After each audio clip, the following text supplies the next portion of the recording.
and a sibling rivalry sort of all rolled into one.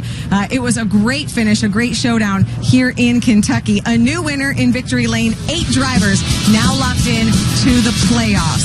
Thank you for joining us. Coming up next on NBCSN, it's Back on the Block with Mecum Auctions from Denver. Congratulations, Kurt Busch. Good night from the Bluegrass.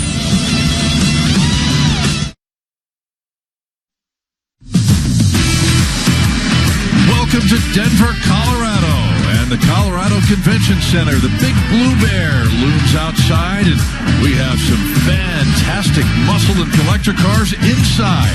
A terrific crowd once again here in Denver as we continue our coverage of Mecum Auctions, collector cars, and more. Good to have you with us tonight. Scott Hoke, John Crane, and Bill Stevens, Stephen Cox, and Katie Osborne as we roll on with our weekend coverage here from Denver 2019. Here is a 2002 Pontiac Trans Am. Right off the bat, hammers for $26,000 in this, the 50th anniversary year of the Trans Am. And they ended the line for the Trans Am. This was the collector edition, out of production in 2002. It's a 6-speed manual. The car's got 1,200 miles on it. And that 5.7-liter LS power plant, 325 horsepower. It brought the money, though. That's probably going to go to a collector. And those miles will stay low, I presume, forever. I would tend to agree with you, Professor. 1970 Buick Grand Sport is next. Well, Buick's claim to fame in 1970 was this car right here, 455 cubic inches of Buick exclusive power. Now, Pontiac and Olds in their GMA bodies, they had 455s also, but they were all different architecture. And, of course, Chevy had their 454. It's an automatic. It's been repainted, but lots of originality in the interior.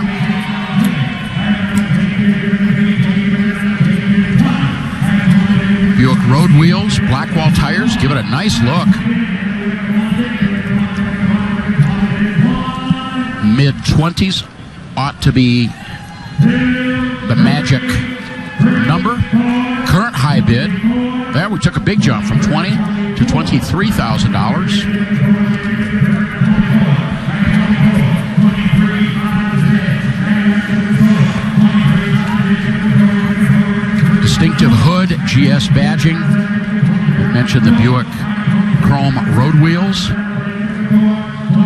Rear spoiler, documented with the original build sheet. Right. And it didn't quite crack into the mid-20s. $23,500. We're probably a couple grand away from a deal, I would say.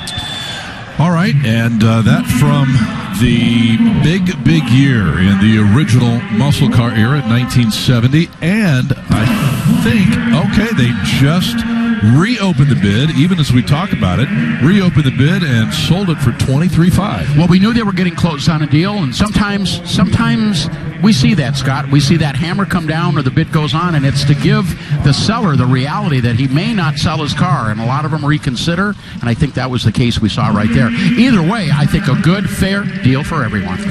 Well, no question about that. And again, $23,500 as we welcome you here to the booth. I'm Scott with John, and here to give you your late night car fix here tonight on NBCSN. And we have some really good cars that are coming up in the next few hours. We do, Scott, and we've learned that a hallmark of this auction is a typical sort of Mecum inventory with a little bit of a cool twist, and that's cars that are in good original shape. Pretty typical here for the western part of the country, and we're going to be paying a lot of attention to those. One of the most unusual Mopars that we've seen in a while is coming up in a little bit. That's down the road. But first, let's go over to Bill Stevens for a look at what's ahead. Bill?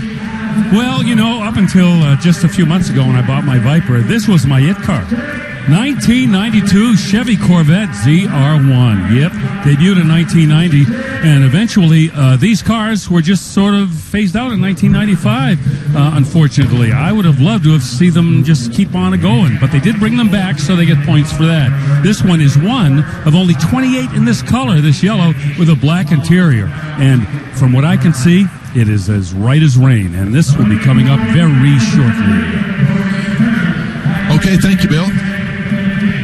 Always like to see his face light up when a ZR1 crosses the auction block. Let's get to the middle of the block now and pick up with what's going on a 2012 Range Rover.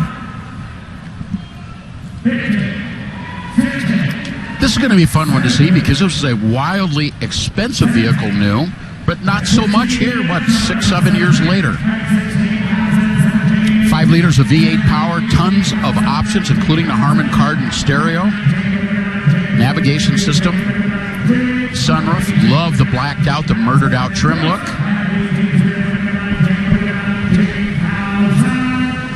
Another example of a platform that has seen over the years very little changes to the design. Very hard to tell the year of these by looking at them. Right. And that's a pretty good thing if you've got an older one. It's nice having somebody feel that you have a newer and more expensive vehicle than what you have. We may be getting close. We may be within 1,000 or 2 of a deal.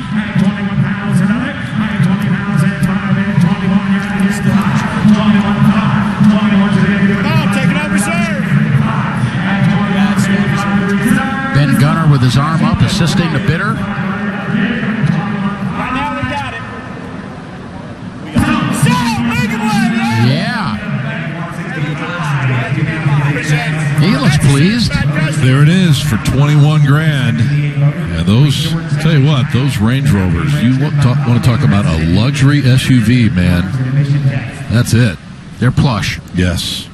Okay, another expensive machine is right behind it. 2010 Aston Martin Vantage. Now this one has got the wrap on it, giving it that dull white look. We'll see if that impacts the desirability, the price. Window sticker, about $130,000 new back in 2010. 21,000 miles on it. Powered by their 4.7-liter V8. It's got that cool exhaust snarl. 6-speed automatic.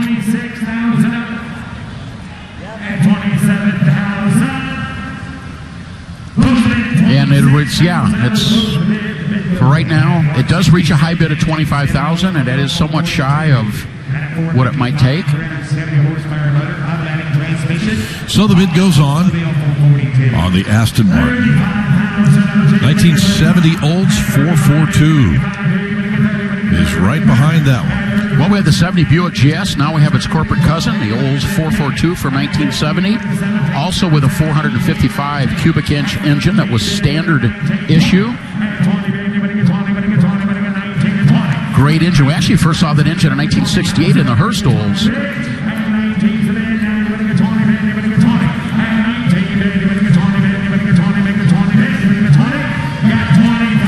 Turbo-hydromatic automatic transmission, heavy-duty 12-bore rear end.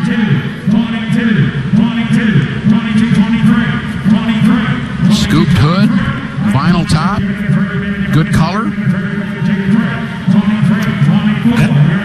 That 68 Hurst Olds was a real hot rod with that engine in it. Yes, it was. 390 horsepower. Yep. The W30 would give you 370 in 1970. So if you had a 68 Hurst Olds, you were packing a little bit more.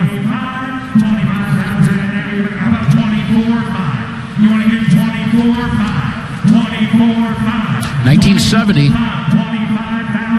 which will be celebrating the 50th anniversary of that landmark year, automobile history, next year, was the transition year where the over 400 cubic inch engines could finally be installed without subterfuge like the Hurst Olds. Yes. Snuck its way out. So, nice Buick versus Olds battle. This one brings $25,000. All right, 25 grand for it. And we will take a brief time out here as we are just underway from Denver. Glad you're along for the ride. Denver, good stuff coming to the block. We have you covered late night tonight on NBCSN. Right now, let's send it over to KDO for the first time tonight. Hey, Scott. Well, as all of you back at home are planning out the rest of your weekend, make sure you put us in on your calendar tomorrow at 6:30 p.m. Eastern right here on NBCSN. And, of course, we've already had a whole lot of magical moments here in Denver, and make sure you relive some of that on social media as well. We have you covered for all things Mecum Denver. Now, as I was strolling through staging, I noticed my buddy Stephen Cox over here is by a Buick. He is a Ford guy. Stephen, why did you go with this? Because paint. I don't know what the name of this. I'll make up a name. It's sorta bronze copper over easy. Whatever it is, it's absolutely magnificent on this 1970 Buick GS. Take a look under the hood. It's even more stunning. There is the 455 cubic inch block from Buick. It's an amazing engine, plenty of torque underneath the hood. This is just a really nice, well done convertible. And guess what, guys? They even put the top down for us. Wow. Thank you. Very nice. That car is coming up here, guys. Not too far from now. Methinks I saw a Stage 1 badge on the fender. I see if that's a real ring-dang doer. Right. Hey, the reserve is off on this 1957 Chevy 3100 Napco conversion pickup truck. We love these. They bring big money. This is a very rare truck. This was a Napco conversion built on the production line, and it sold for all the money, $57,000. Inline 6-cylinder engine, 4-speed manual transmission, and beautifully restored. Well, here we are in Denver, and we need to see a Chevy Silverado High Country. Let's get one of those in here. Okay. All right. We'll call in your order, sir. Thank you. In the meantime, while we wait on that to arrive, how about a 1966 GTO? 389 cubic inches, the standard fare. This one rated 335 horsepower with the single 4-barrel. The original 2-speed automatic has been replaced with a turbo hydromatic 400. Wasn't available in the GTO until the following year, 1967. That's Marina turquoise with the parchment interior, fantastic colors. Krager wheels, BF Goodrich, radial TAs from Coker. And that is the classic muscle car, the Kragers and the white letter tires, giving it that day 2 look we talk about, love so much. It's got front wheel disc brakes. That was a conversion. Well, the reserve is off on this 66 GTO. High quality build. I looked at this car before we went on air, and this car stopped me in my tracks. It is flawless in its presentation, and it's paying off for the seller.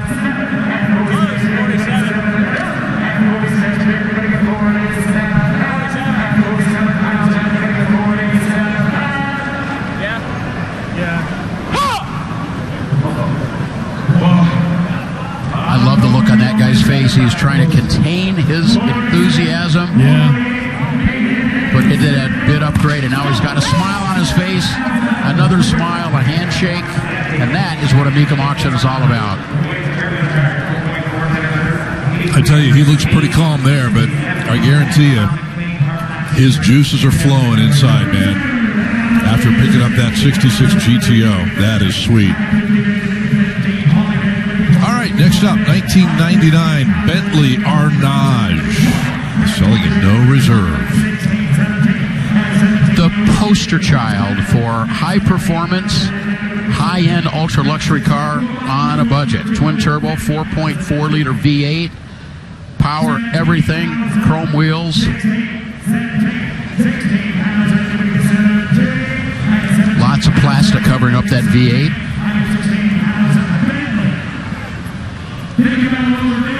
Classic lines, instantly identifiable as a Bentley. It's going to be fun to see where the hammer falls on this one.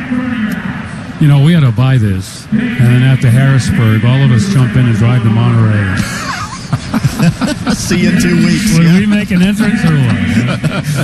Yeah, I don't know. That puts me in a car with Bill for 2 weeks. That may not end well, you know. Oh, I'm sorry. Did I invite him? Yeah. Let me back you up. were talking about you and me and JK and Katie, right? Yeah, exactly. Right. Hey, guys, it's not going to take 2 weeks to hustle this dude from Harrisburg to Monterey. Yeah, but I was going to say Steven eats a lot, but we're not taking. You've got you, the drag racing guy. I'll go fast at anything. Yeah. JK, the former Rockford Speedway champion, and Steven still driving cars. We'll get there in about 2 days. We'll get some time to schmooze. Yeah. Yeah, I still struggle a little with the whole engine plastic cladding thing. You know, I mean, I really do see it both ways, and I still can't make a decision. It cleans up the look of the engine bay, just like on this, beautiful Arnage. It looks incredible. It looks so clean, and you can read everything about the engine that's usually displayed on top of the plastic, but you can't see it. Yeah. It protects the sensitive electronics that we didn't have back in the day from moisture and dirt and crud. That's the problem. Now you gotta roll. Now you gotta roll with me. Here we go. Oh no! You run me this far. $19,000.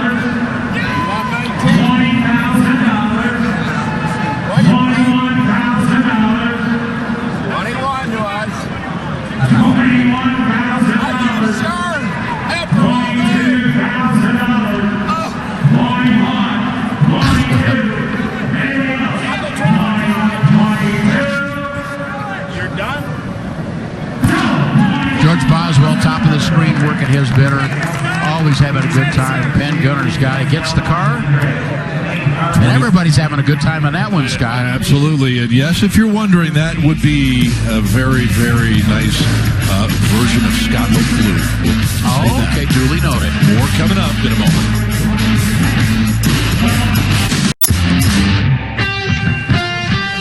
Well, we have circled the wagons here in Denver, Colorado. The whole gang is here, and we are having a blast. Late night tonight with you from Mecum Denver 2019. 1970 Buick GS now on the block. We've already gotten a look at this, and especially that, I don't even remember what Steven called it. That paint job is incredible, and there you're getting a look inside the engine room here. 455 cubic inches. The standard GS engine was 350 horsepower. Since been mildly modified a bit and recently rebuilt. Turbo 400 automatic. Has also been modified. It's been beefed up a bit. It's been lowered a couple of inches. Got a nice aftermarket stereo. 4-wheel disc brakes have been added to it. But pretty hard to take my eyes off that color. Yeah. Do you even remember what you called it? I do. And this is in capital letters. If you'd like to take this down, Bill may have a pen. It's sort of copper, mostly bronze over easy. Okay. Yeah, that was it. It was on short notice. Look, I mean, it's the best I could do, okay? But, yeah. But, I mean, does this make the Denver Paint Job Hall of Fame or what? This is really a knockout. No question. Oh, that's the 455 script, not a staging dance. Oh. Never believe badges. No, but it would certainly launch an investigation into it. You're excited to think it might be a stage 1 car. I know Can a how man you fantasize. I know how you roll. Yeah, that's why I love them. Yes. Yeah, strong money, 50 grand, reserves off. The stage 1 was 360 horsepower. The base engine was 350. But the reality is there was a lot more than a 10 horsepower spread between those two engines. Oh, there's a lot of magic going on inside that stage 1 engine for sure. No doubt about that. $50,000. That whole row of folks is pretty fired up about that. All right. We'll move from that car to a 1972 K5 Blazer. This is another highly anticipated entry of this auction. Final year for this body style. Transition year was 1973. This has been completely rebuilt, restored, and upgraded. That's a 350. We've got air conditioning. We see power brakes. It's got power steering.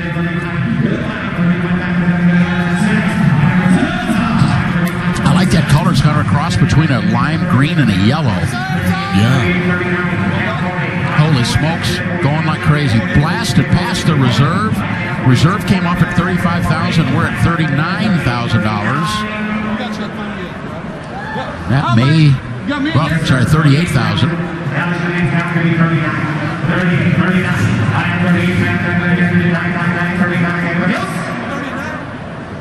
That's the magic number. A very strong $38,000. Trucks, SUVs, 4-wheel drives, stronger than ever here at Denver. All right. Let's let that Chevy get out of the way. and make room for another one. 1970 Chevelle rolling up to the block as we speak. Great car, SS badging, cowl induction hood have been added, as has the engine. What is the top dog in 1970 we love to talk about? 450 horse, 454. We refer to that as the LS6. This is not an original LS6 car. It's not an original LS power plant, LS6. BF Goodrich radial TAs on the correct SS wheels. Thanks to Coker for those. Now check out what we have. We have a bench seat with a column shift automatic with a correct Super Sport dash. A standard Chevelle dashboard would just have a sweep speedometer without the gauge pods. And that dash cluster is available now from the aftermarket to upgrade from the standard dashboard to the Super Sport dash. They've added a vinyl top. Very authentic in its Super Sport presentation. But never believe the badges. Well said.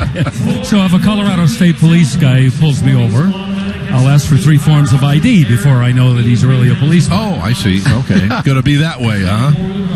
All right, $37,000. That's the high bid on that Chevelle. Back in a moment.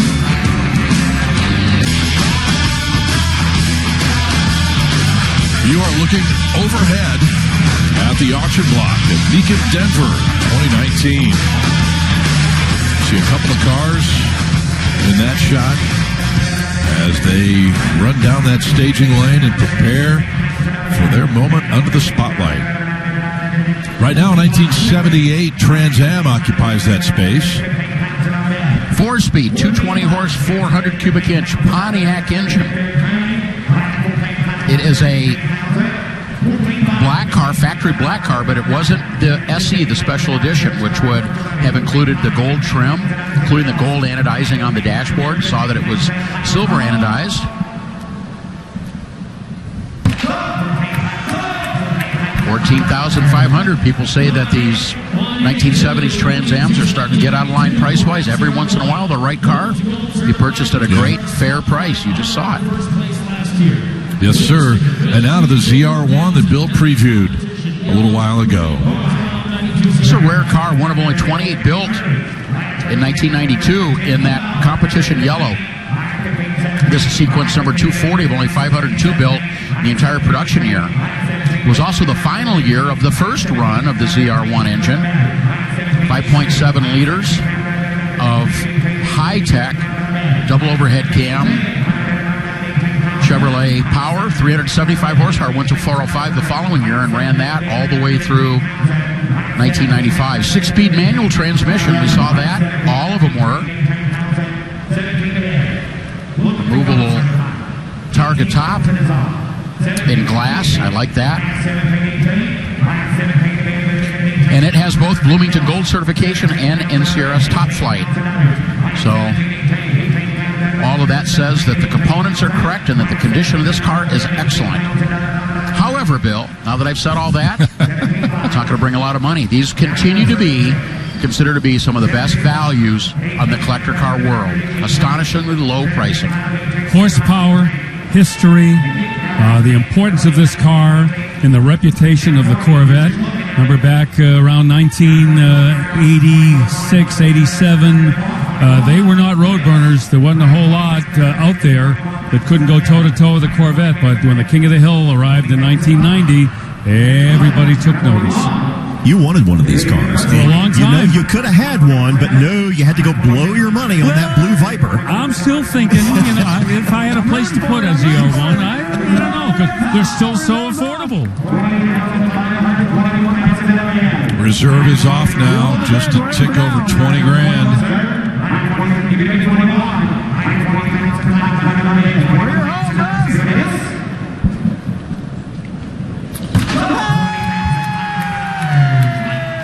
Oh my goodness. Congratulations. I think she's pretty happy. That is a couple of Corvette fans if I have ever seen any. Look at the matching shirts, and they are over the top excited. Thelma and Louise, here we go. Hit the road in the ZR1. Wow. That reaction is priceless. By the way, 1992, speaking of the legend of the Corvette, 1992 was the year that Chevrolet built their 1 millionth Corvette. Little tidbit of trivia for you. White convertible with the red interior. I believe so. Paying homage to the first Corvette. Yep.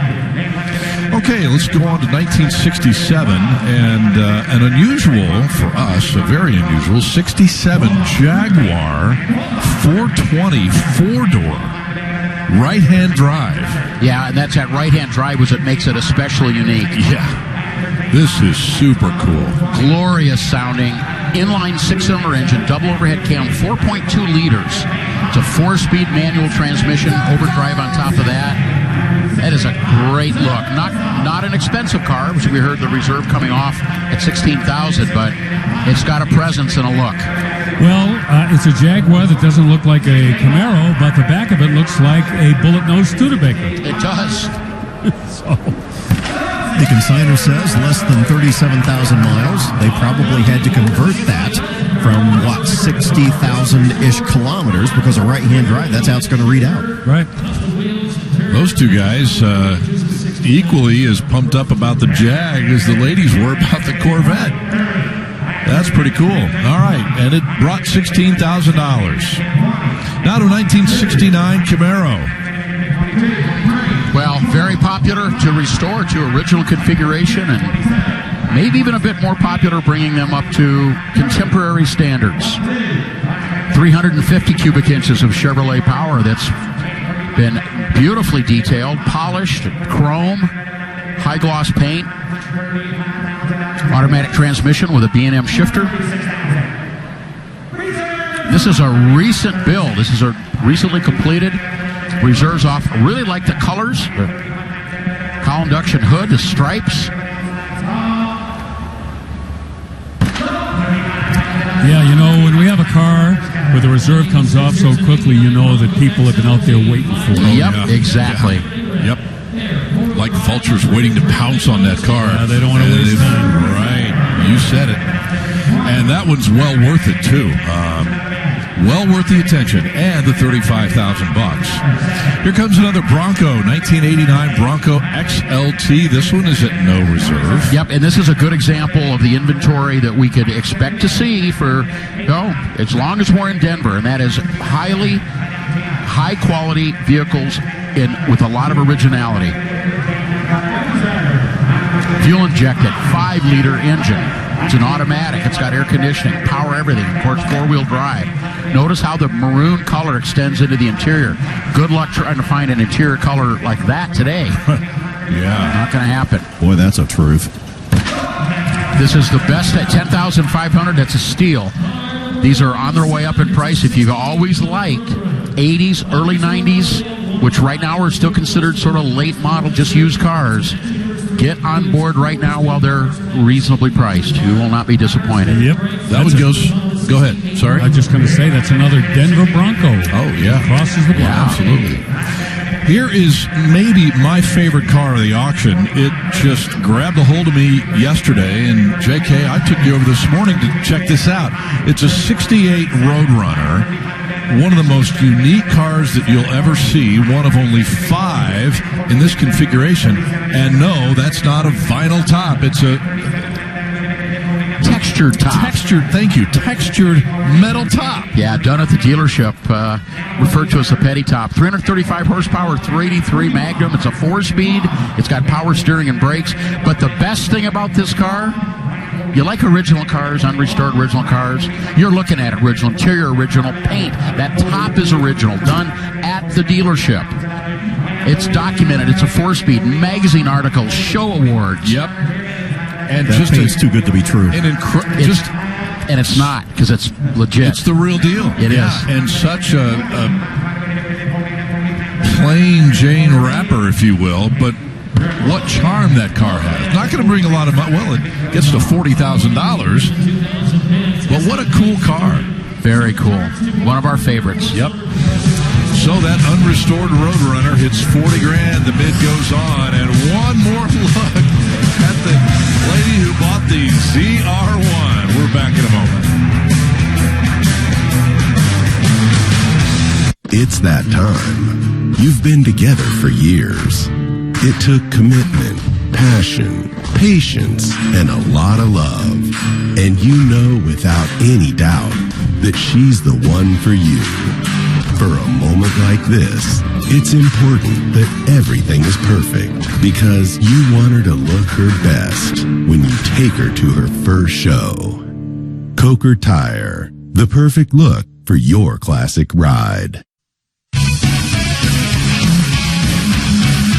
Thanks for spending part of your late night with us here from Denver on NBCSN. We're at the Convention Center right downtown, and here is a 1992 FJ73 Land Cruiser from the guys at Toyota. That matte gray finish gives it a contemporary look on this vintage FJ. Inline 6 with the 5-speed manual transmission. That leather interior is brand new. It's got air conditioning, power windows, disc brakes up in the front. Big snorkel air cleaner over on the passenger side. That keeps that engine running when you're wading fjords. Right? Fjord, that's the first time that word has ever been used on our cover. But it works. It is relevant. Yes, a fjord is a long arm of the sea that reaches into the land.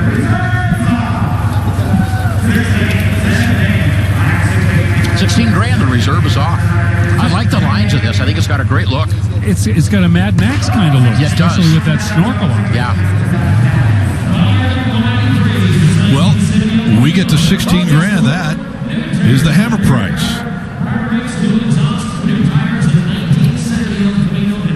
So right behind the FJ is a 1970 bright red El Camino.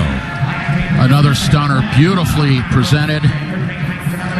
Standard bearer under the engine compartment. That says a 350.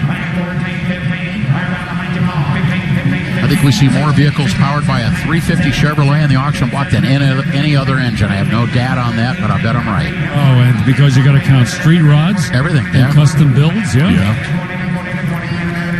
Vent seat, column shifted automatic, factory air conditioned car. The factory vents there on the dash, clearly visible. Power windows and door locks. Not an SS, but they've added the SS badging and the SS dashboard. I talked about that a while ago, where they're now available from the aftermarket, where you could buy that individual pod SS dash and upgrade the old flat wide sweep speedometer. Wheels look good, stance looks good, and it paid off. Reserves off. $26,000 so far.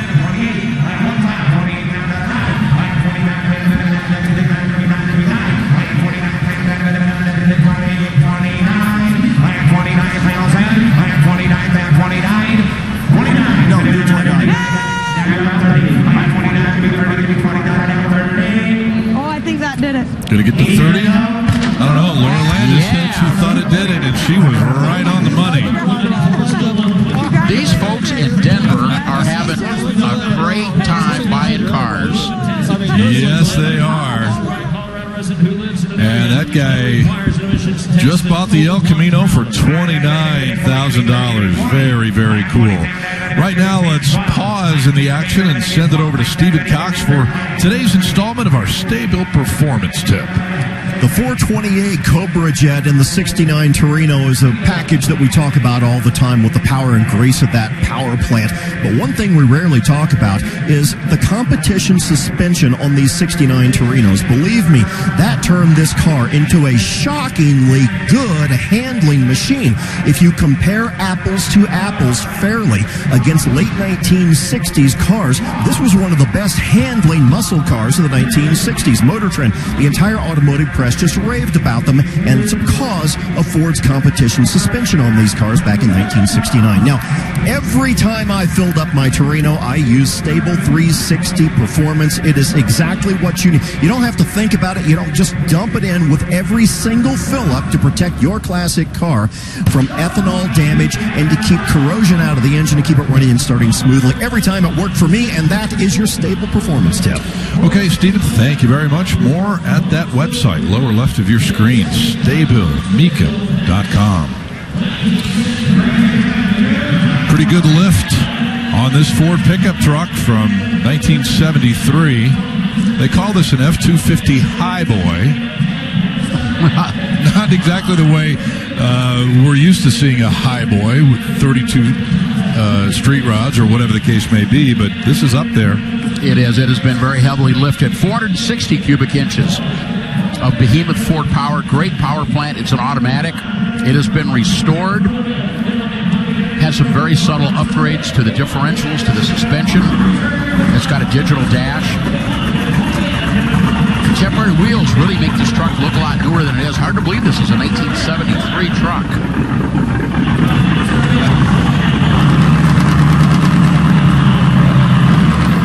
The young lady handling the sold stickers had to get a little bit of a boost from Frank Mecum there to put the sticker in this window. That bundle of energy, that's Lucy Watson. We see her from time to time here. Yeah. Her dad and grandpa, Chris and Brett Watson, longtime friends, customers of Mecum Auctions, great people. And Lucy is a definite car person. She fits right in with her dad and her grandpa. Awesome. Okay, the Ford F-250 sold for $24,000. And one more look. Another big reaction here in Denver.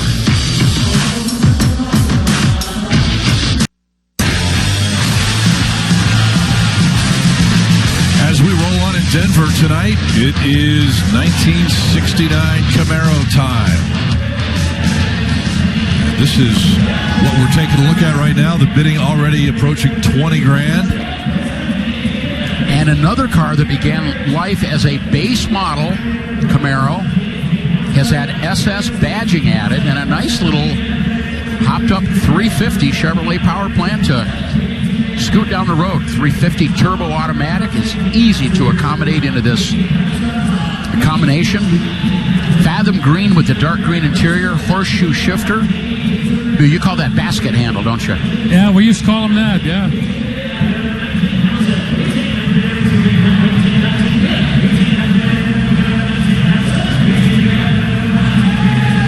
Five-spoke polished aluminum wheels on just a plain black wall tire. Looks great. Makes all that white hockey stripe and the white vinyl top, that halo top. That you can see the body color extending up along the top of it. Like that in 69. It's a good look. I said a minute ago, we're getting close to, we're approaching 20. We're at 20. It's sold for 20, and that's great money for this car. Yeah. That's pretty short money. Wow. That is a deal. Yep. That guy ought to be doing backflips down the red carpet here. That is very nice. Okay, we move from that Camaro to a 2012 370Z Nissan. Yeah, this is a hot rod here. This is a supercharged 3.7-liter V6 bulletproof engine. It's a 6-speed manual. It's got lots of aftermarket goodies there.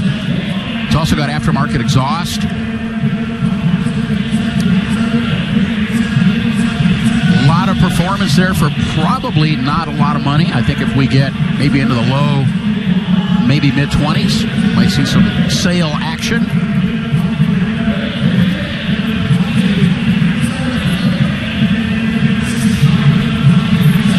This is the evolution of the classic 240Z from the early 1970s. Has gone through a lot of evolution over the years. Yeah, you can't draw a straight line from those first cars to this one. No. But there is a lineage there, and they really, Nissan here with this particular car is a great, what we refer to from time to time as a grand touring car. High performance, but good ride characteristics, comfortable, room inside the cabin. $22,000 high bid. Good for drifting. Oh, yeah. See a lot of them out there. Yep. All right, moving on from the Nissan. Opposite end of the spectrum. 1965 Lincoln Continental convertible now. Man, who doesn't love these Lincoln convertibles? 4 doors with the suicide doors in the rear. 430 cubic inches of Lincoln power, automatic transmission. Interior and top all have been recently refurbished. They've gone in and taken care of items such as the power window motors. They rebuilt the brake system recently.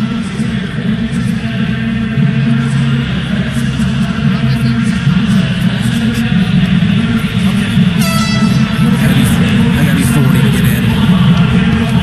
40. I got 41. You want to be 42? I'm out. I got 42. Got to be 43. 3. You're in at 43. I got 44 bid. You want to be 45? 5. You're in at 45. I got 46 bid. Asking 47. Yep. You're out. I got 48. Asking 50. You're in at 50. You're out. I got. Oh my word! Bid. You're in, you're out. You're in, you're out. 53. You're in at 53. Wow. I got 55 bid. When did the reserve come off?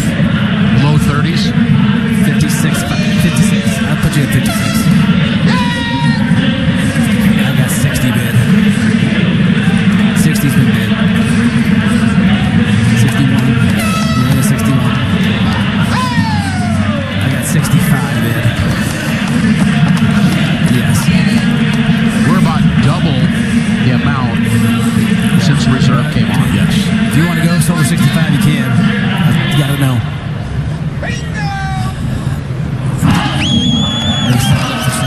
And the buyer in the house got it. So he got it done.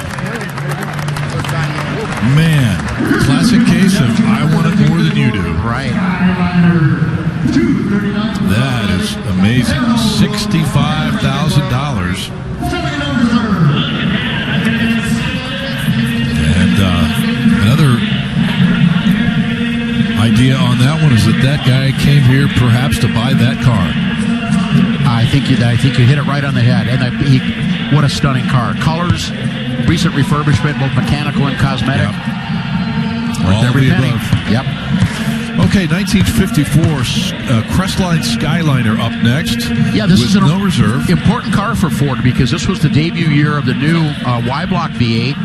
No longer a flathead, 239 cubic inches still, but 130 horsepower. It's an automatic. It's got the panorama top. You can see it there. I love the colors, classic 50s colors.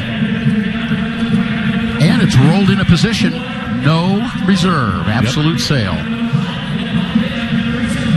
Big advantage at a Mecum auction of selling the car no reserve versus with the reserve is it gets a lot of extra tension on the block with all the other reserve cars, but the commission gets cut in half from 10% to 5%. Save a lot of money on paying commissions. Still getting top dollar for your car. $24,000, Scott. And with that, we will hit the pause button briefly. More cars waiting in the wings. We'll get to those after the break. Stay with us.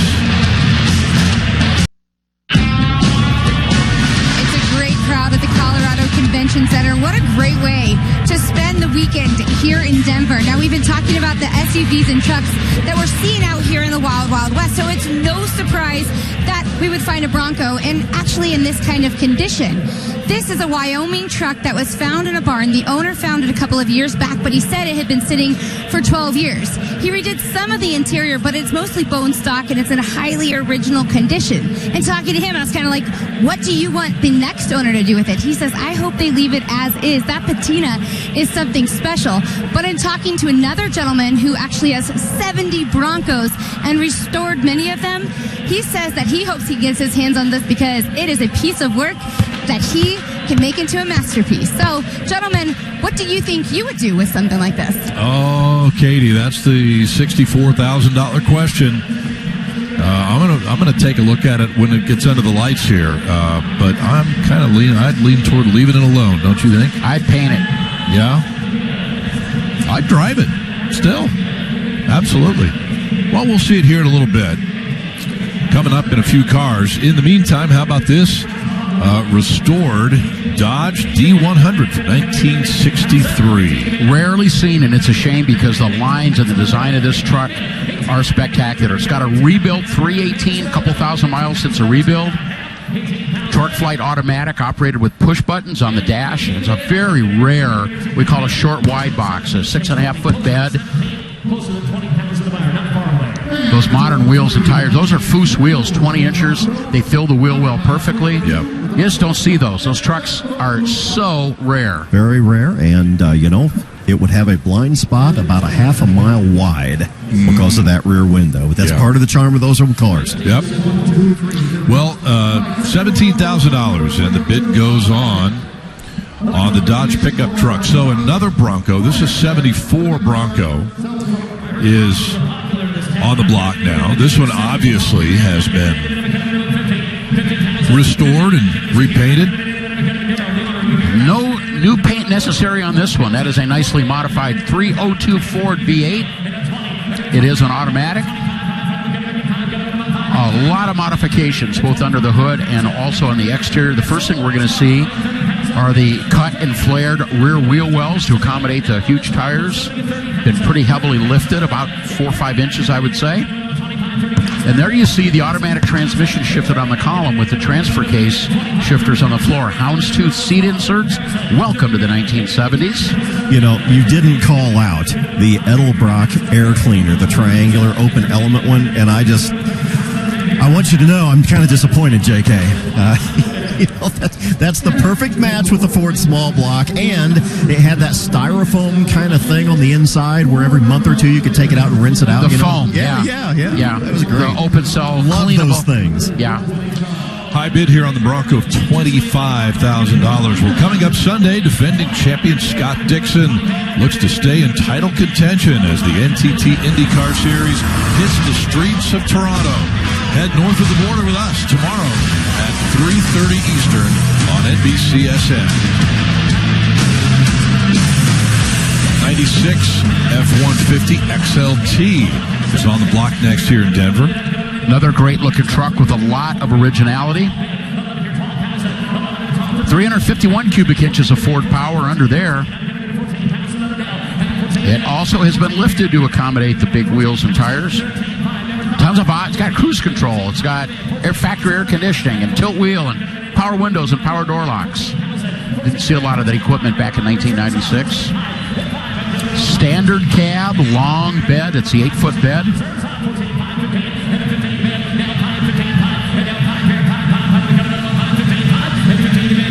And as has been many of the vehicles hitting the auction block today, the reserve is off. $15,000. Sold. Okay, before we get to Katie's Bronco, how about we check out a 1976 Chevy C10 pickup? Yeah, the hood was up on this in the staging area, and I walked by it and didn't expect to see those big wide valve covers indicating a big block Chevy, so I walked around this truck. And it is impressive. They've really done a great job in the engine bay, shoehorning that big 454. Plenty of room for it. Custom paint in there. That big block almost looks small in that engine compartment. They cheated. Did you see that aftermarket air compressor in there? They got AC.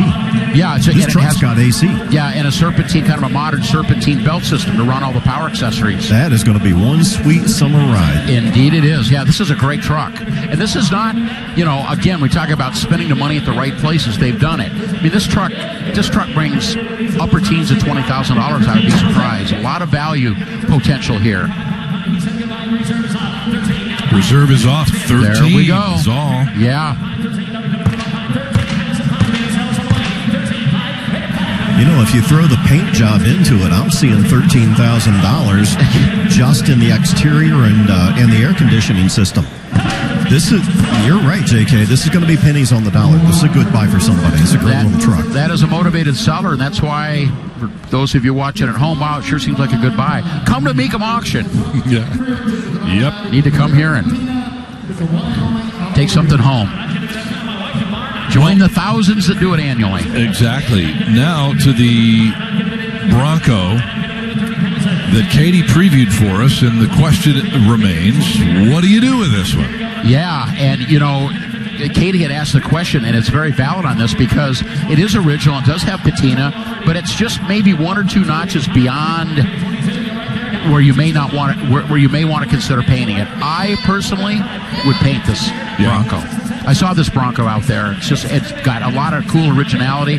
I'd clean it up under the hood. It doesn't need to be restored. Right. The rear wheel wells haven't been cut. Don't do that. Repaint it in the correct colors. Brighten it up a little bit and live happily ever after. But you know what? I'm going to predict this Bronco's going to sell. I think somebody's going to buy it. It's at $30,000 as is. Yeah, there the reserve's off.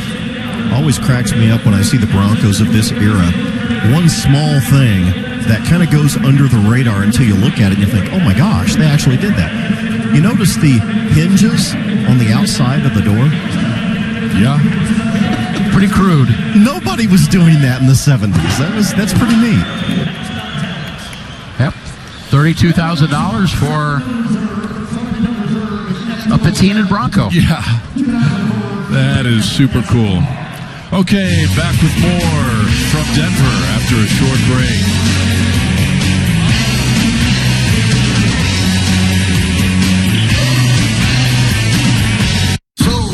Gear up with the all-new Mecum official merchandise. Be a part of the experience at mecumshop.com. Event exclusives, tees, hats, outerwear, novelties, and more for the whole family. Represent Mecum Auctions, the world-famous collector car auction, in all that you do any day of the week. It's more than just an auction. It's a lifestyle. Be a part of the experience at mecumshop.com.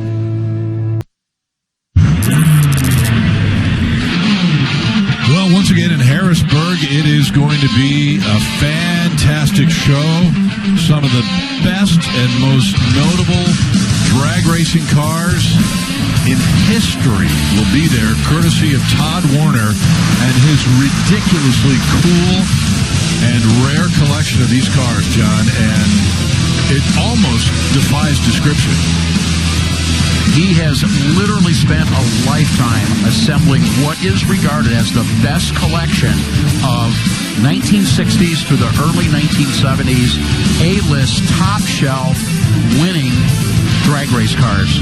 It's an incredible collection. This auction, the sale of this car, will put Mecum Harrisburg on the map. And we have 4 days of coverage at Mecum Harrisburg this year. And get this, Mecum presents Todd Warner's Drag Racing Legends. It's a special. It's coming up Wednesday at 7 o'clock in the morning Eastern Time, and then Saturday at 6:30 a.m. Eastern on NBCSN.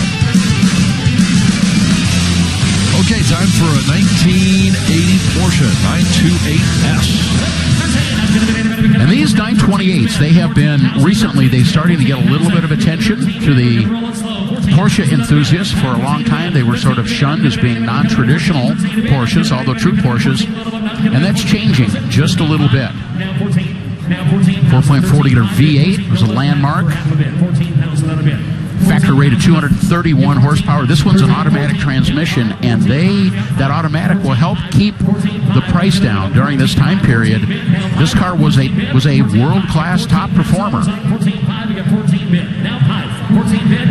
The manual transmission versions of these bring a lot more money than these automatics. But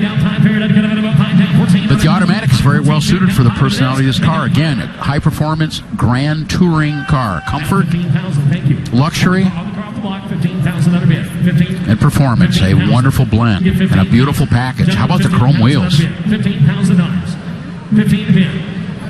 Get $15,000. $15,000. Having the time, $15,000 on bid. You have $14,000. Mid-teens might be a tad low, but we may only be a couple grand apart. What? Oh, no. 14 was here, and we're bidding on the Porsche. You're not going to buy that Mustang for 14, I don't think. Nice try, buddy. Dang it, well, the high bid there, once I got it straightened out, was $14,000. Nope, I think the reserve just came off. I do believe. It did. You're right. Yep. They reopened it. I saw Frank, in the corner of my eye, I saw Frank Mecum's thumb go up in the air. Okay. That's such a That's such a look. Little comes Yeah. I mean, he's got the pose down. He does that Absolutely. hundreds of times a day. Absolutely. And it does sell for $14,000. Okay. Get a load of the next car, guys. This, coming up here, is a 1972 Mustang convertible. Now, you're going to look at the graphics and say, well, that's not... What have they done here? All they've done is dress it up, and they've put a little Mustang 5.0 just behind the front wheels. Under the hood? How about this? Well, and that 5.0 could be anything, but what it is here, top dog in the 5-liter category. That's a modern era Coyote 5-liter with a 5-speed transmission. Steven's jaw just hit the ground. Yep, double overhead cam. Coyote V8. We first saw that in 2011. They were originally rated 412 horsepower. Don't know what particular version of it is. Custom interior, custom on the exterior, Steven, but it's all about Coyote power. Oh, yeah, absolutely. Yeah. And, they really didn't miss it on the exterior either. The Ford only had 3 blues available in 72 on the Mustang. They had a grabber blue, of course, with a light blue, and then what they call a bright blue. That's none of the above. They've actually taken the data plate off, so we don't know what it was originally. But it's probably beige originally. Probably in 1972. But this is an amazing machine. I wish they'd dropped the top, and getting to see under the hood of that is a real privilege because, guys, the Coyote swap is the thing on all the Mustang forums and sites across the world right now. Yep. They're still working on it. I was going to say, none of the above is an interesting name for a color. I'm just messing with you a little bit. That's not far off Scott Hoke Blue. If you want to give it a name, it's very close. A couple shades deeper, and we'd be right there. But another very excited buyer, $35,000. You could not build that car with what it cost you, the interior paint and that engine upgrade. Yeah, you're getting the car for free. Good point. That's unusual, but well done. Okay, moving on. 1966 Corvair. Selling at no reserve. Not as frequently seen on the Mecum auction blocks as we'd like. We're Corvair fans. Really one of the unsung stories, one of the real quirky stories from Chevrolet in the 1960s was this intended competitor to the imports. Air-cooled flat 6 mounted in the rear of the car. This one's a 4-speed. You can get them with 3 speeds. You get them with automatics as well. There were also a few guys in the Chevy camp that thought, well, this will be adequate to compete with the Mustang, but they were way off on that one. Hence the development of the Camaro. Yeah, and don't forget, you had the little Chevy 2 Nova stuck in there too. So there was the bottom line, there was a lot of choices from both Ford and Chevrolet during this time period, and that Corvair was almost unusual. And that's our buddy Willie B, a local personality, just picked up that Corvair, radio television host. He's a great guy. We're going to see Willie's Dodge Charger sell tomorrow on the auction block.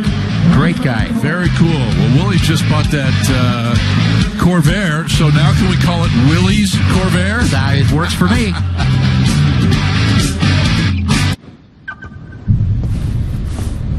The season is over.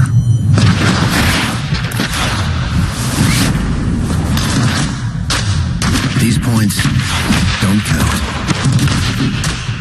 But in life, you get out what you put in. The same goes for your engine. Kendall Motor Oil with liquid titanium bonds to your engine for maximum protection. Oh no, your lawn is a nightmare. The entire Mecum auction gang, USA Today, is doing a 10 best car-related events to attend. And if you go to the web address there on the bottom left of your screen, go.mecum.com/vote, you can cast your ballot for Mecum. We would love to have you help us out. Right now, it is time for our daily edition of the National Parts Depot Preview. And let's send it over to Bill Stevens for that. Bill?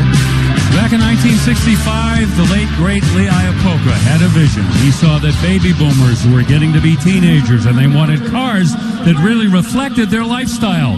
And he came up with the Mustang. This is a 1966 Mustang that has been completely restored And even though it's an older restoration, boy, it has held up well. That's the A-Code 289. This 4-barrel engine, 200 horsepower. It's got the candy apple red exterior with the matching red interior, which really grabs your eye. Automatic transmission. And you'll also notice that it's got a couple of options like the dual outside mirrors and the spinner wheel covers. Are you restoring a Generation 1 Mustang? Ooh, there's a book you ought to have in your library. National Parts Depot catalog will make sure that whatever you need to complete your project to make it look this good, you'll find it in there. And you can find those at nationalpartsdepot.com. Thank you, Bill. On to the block once again, 1969 Chevy K10 pickup truck, mid-20s at the moment. 4-wheel drive, that's what that K designator means on the build description. Less than 1,700 of these were built. It's a 350, it's a 4-speed, it's got power steering, power brakes.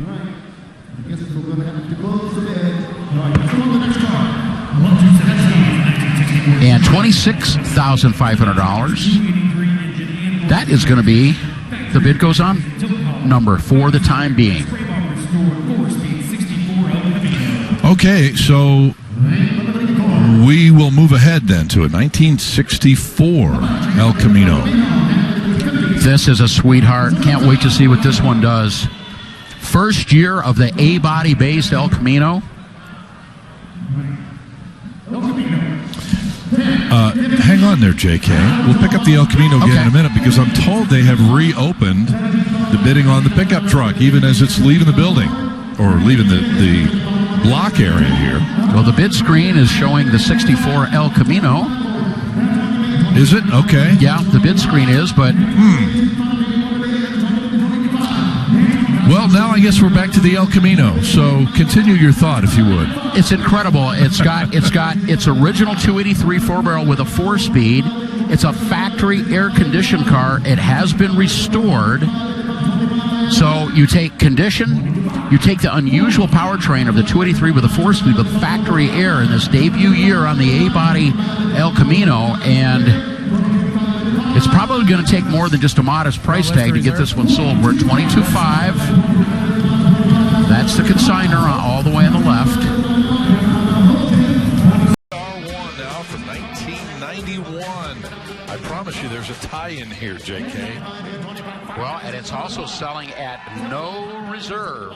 What is this 91 ZR1? Once again, that exotic 375 horsepower, 350 Lotus design, Mercury Marine build, installed in Corvettes. We saw this engine from 1990 through 1995. They're all 6-speed manuals. It's been recently serviced. They replaced the fuel injectors, the fuel pumps, spark plugs, fuel filter, the ignition coils were replaced. All that means good drivability. Selling at no reserve. It'd be fun to see where this one comes up, Scott. Yeah, 9,000 at the moment.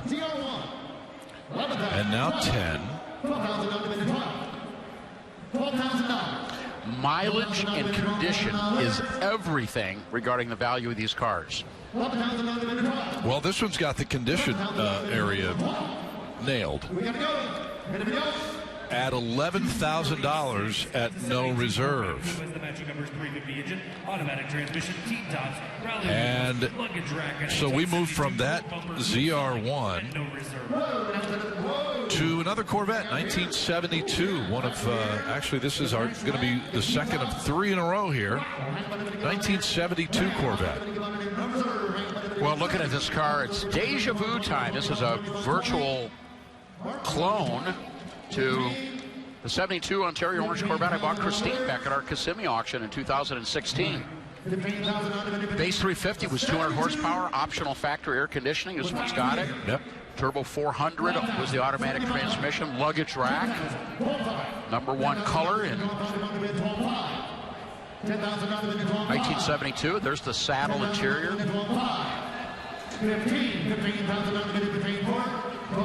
I'm grateful that's not a clone of Christine behind the wheel. Right?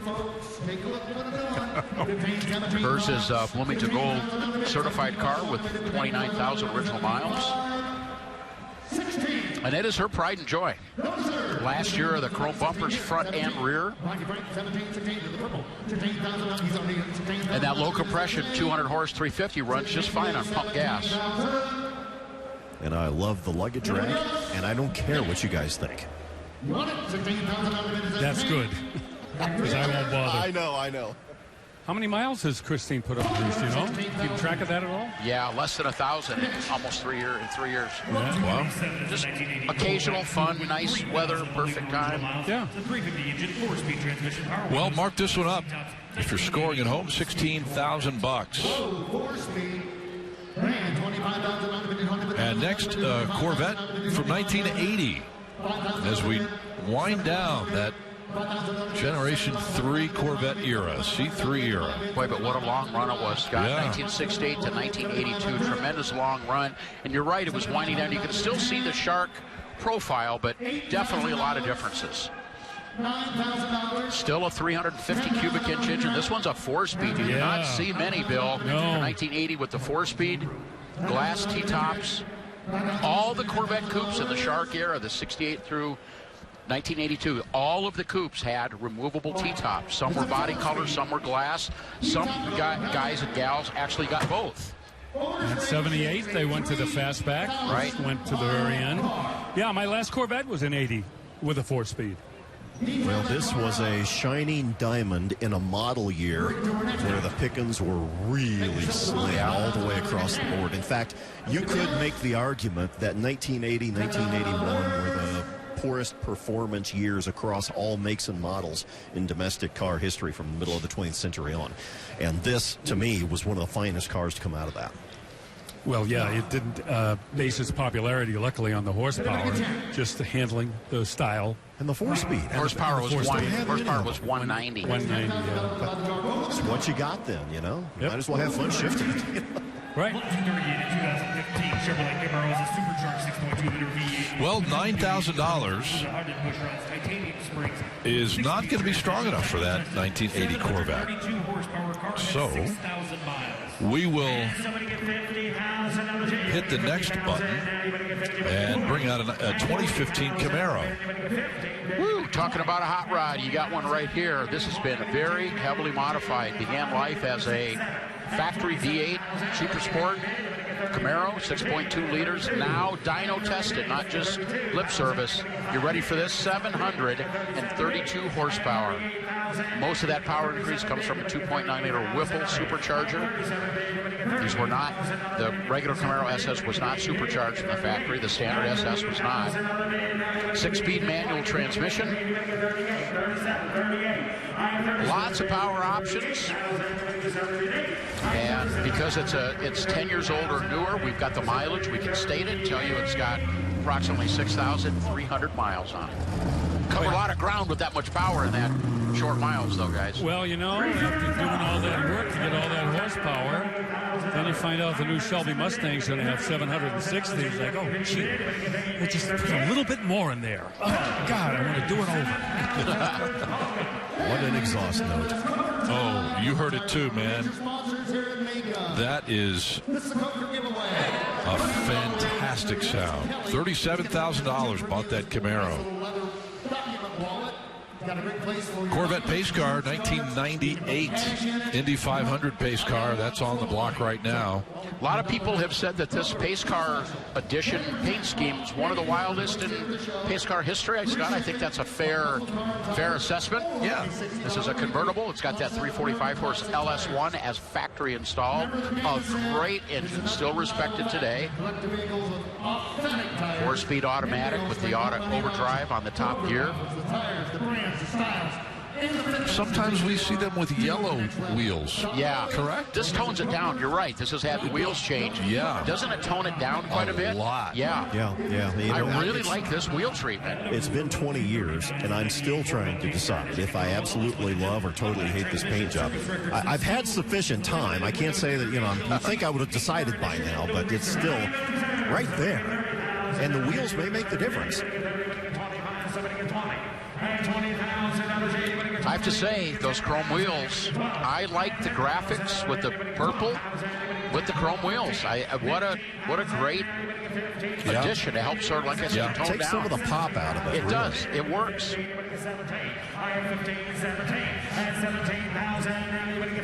Now, the glitz that I really don't mind on this, I always loved the Corvette moniker across the top and the yellow wrap around the edges of the leather seats. Yeah. Okay. I always thought that never bothered me in the slightest.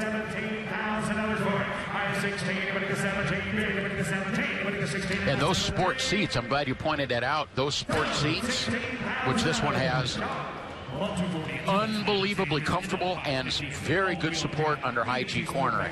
And if you ever take it out to a track day and experience some of those high G corners, I have tons of race miles in these cars. You will not care what the paint is from that point on.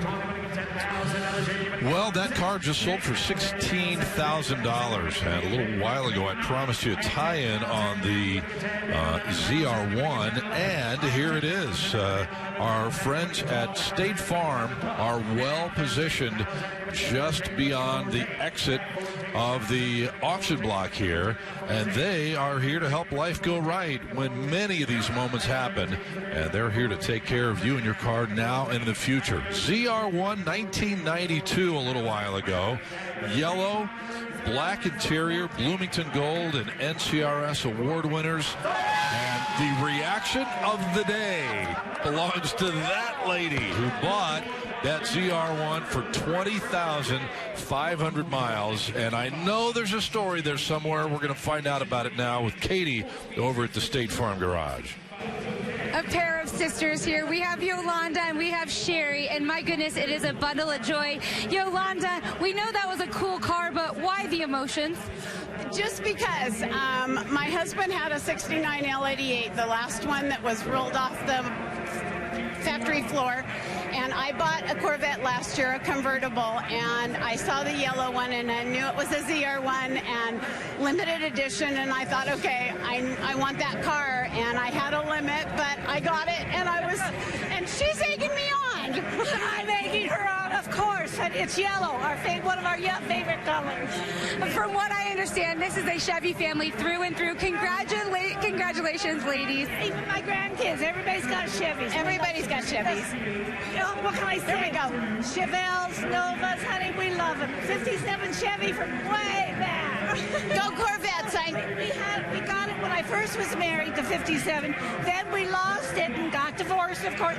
Then we got it back and refurbished the whole 57. So we had it twice in 20 years. My goodness. Well, I have a feeling they're going to have a whole lot of fun with this Corvette. Congratulations. Oh, thank you. Thank you. Awesome. Oh, that's hilarious. What a pair. Yeah. They are awesome. Good for them. That is super cool. And make sure that you get with your State Farm agent right away to talk about protecting your collector car, whether it's a Corvette or a Chevy or anything else. They'll be glad to take care of you. 1965 GTO here, hovering at $30,000. Triple black here, JK? Yeah, and the black tint, the black windows kind of take a little bit away of the vibe. Easy to remove if somebody doesn't like it, though. But other than that, the BF Goodrich white letter tires from Coker, the 5-spoke torque thrust wheels. It's a 335 horse 389 with a 4-speed. Reaches a high bid of $30,000. Looking for only a couple grand more, Scott. They're very close on a deal. Well, while they sort that out, and that may be another case of it sells here in another 5 or 10 minutes or so. Right. We will move ahead to an 08 Shelby GT500. Yeah, this is a neat car. This is a fast car. 500 horsepower out of the 5.4 liter supercharged V8 right from the factory, but this has got an upgraded Kenny Bell supercharger and other tweaks and tunes, now putting out 688 horsepower. Very impressive number for what's now an 11-year-old Shelby GT500. These were all 6-speed manual transmissions. I see it's got the upgraded Shaker 1000 Sero system. It's got an aftermarket shifter as well. Super Snake fiberglass hood, lots of other touches. Love the wheels on it. Very expensive build back in the day, and if it does sell here, it will be a fraction of the build cost. These are one of the best buys because they have depreciated quite a bit as Shelbys have continued to be in production, gaining more and more power all the time. It's kind of left these value-wise in the dust. So check one out if you want one. They're affordable. Back in 1965, when Carroll Shelby won the World GT Championship with his Cobras, those race engines made 400 horsepower. Yeah. How far we've come. Yes.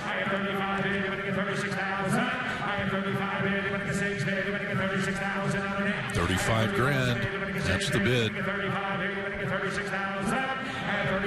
36 once, twice, last call, 36. Yes.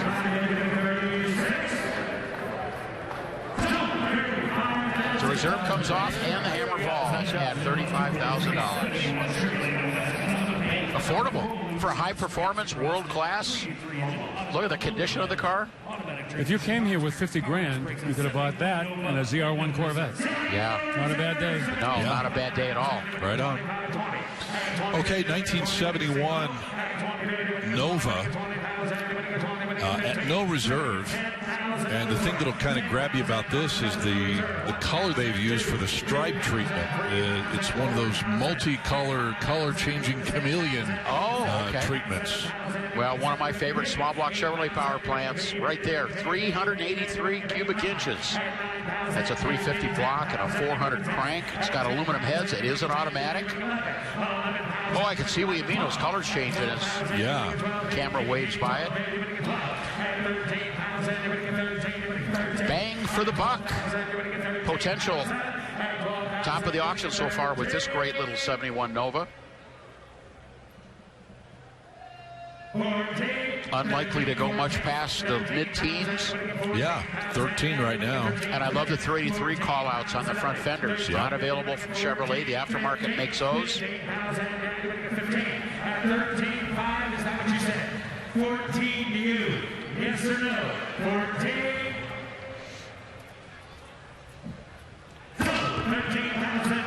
Want a high-performance small block Chevy that will bolt in place of a 350. Get a 383 stroker. I think that's your new favorite engine, isn't it? It has been for a long time.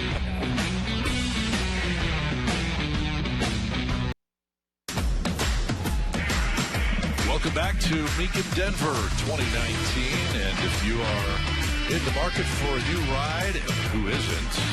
Got to tell you that Mecum Financial Services makes it super easy to finance your next collector car. All you need to do is visit MecumFinancial.com today and bid with more horsepower. There you go. Check them out on the web. And let's get you back to the block here and pick up what is happening right in front of us. 1969 Olds Hurst Olds has made an appearance here. Real deal, 69 Hurst Olds, not a replica, but the original 455 engine still in place, but it has been tweaked a little bit. The original Rochester Quadrajet vacuum-operated secondary 4-barrel carburetor has been replaced with an electronic fuel injection system. Got a recent exhaust system. This was the color scheme on all the 69 Hurst Olds, black interior. Dual gate shifter, 8-track tape player in there too. That's neat.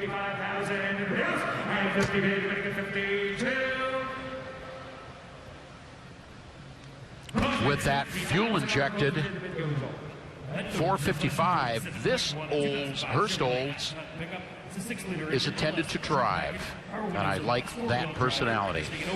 And some strong bidding, $50,000, but that's going to be just a tad south of what is necessary. No reserve 2005 Chevy pickup truck is on the block right now.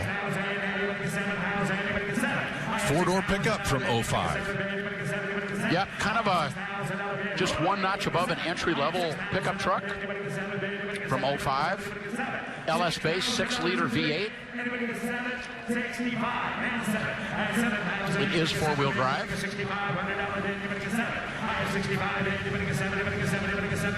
I like the look with the custom paint treatment on the hood and the grill guard.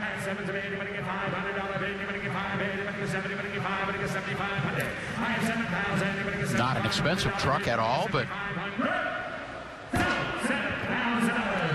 And speaking of not particularly expensive truck, it just hammered for $7,000. Wow.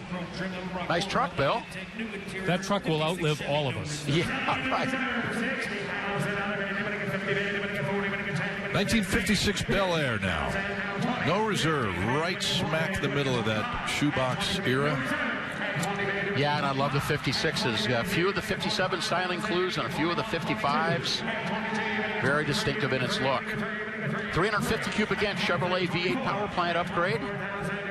Courtesy of our friends at Edelbrock. Look at all the goodies there. Intake manifold, valve covers, air cleaner. Even the carburetor is from the folks at Edelbrock. It's an automatic. It's got upgraded exhaust. But look inside the interior, and it is done back to 100% as original. A couple of custom pillows in the back seat for your comfort, for your family traveling with you to shows.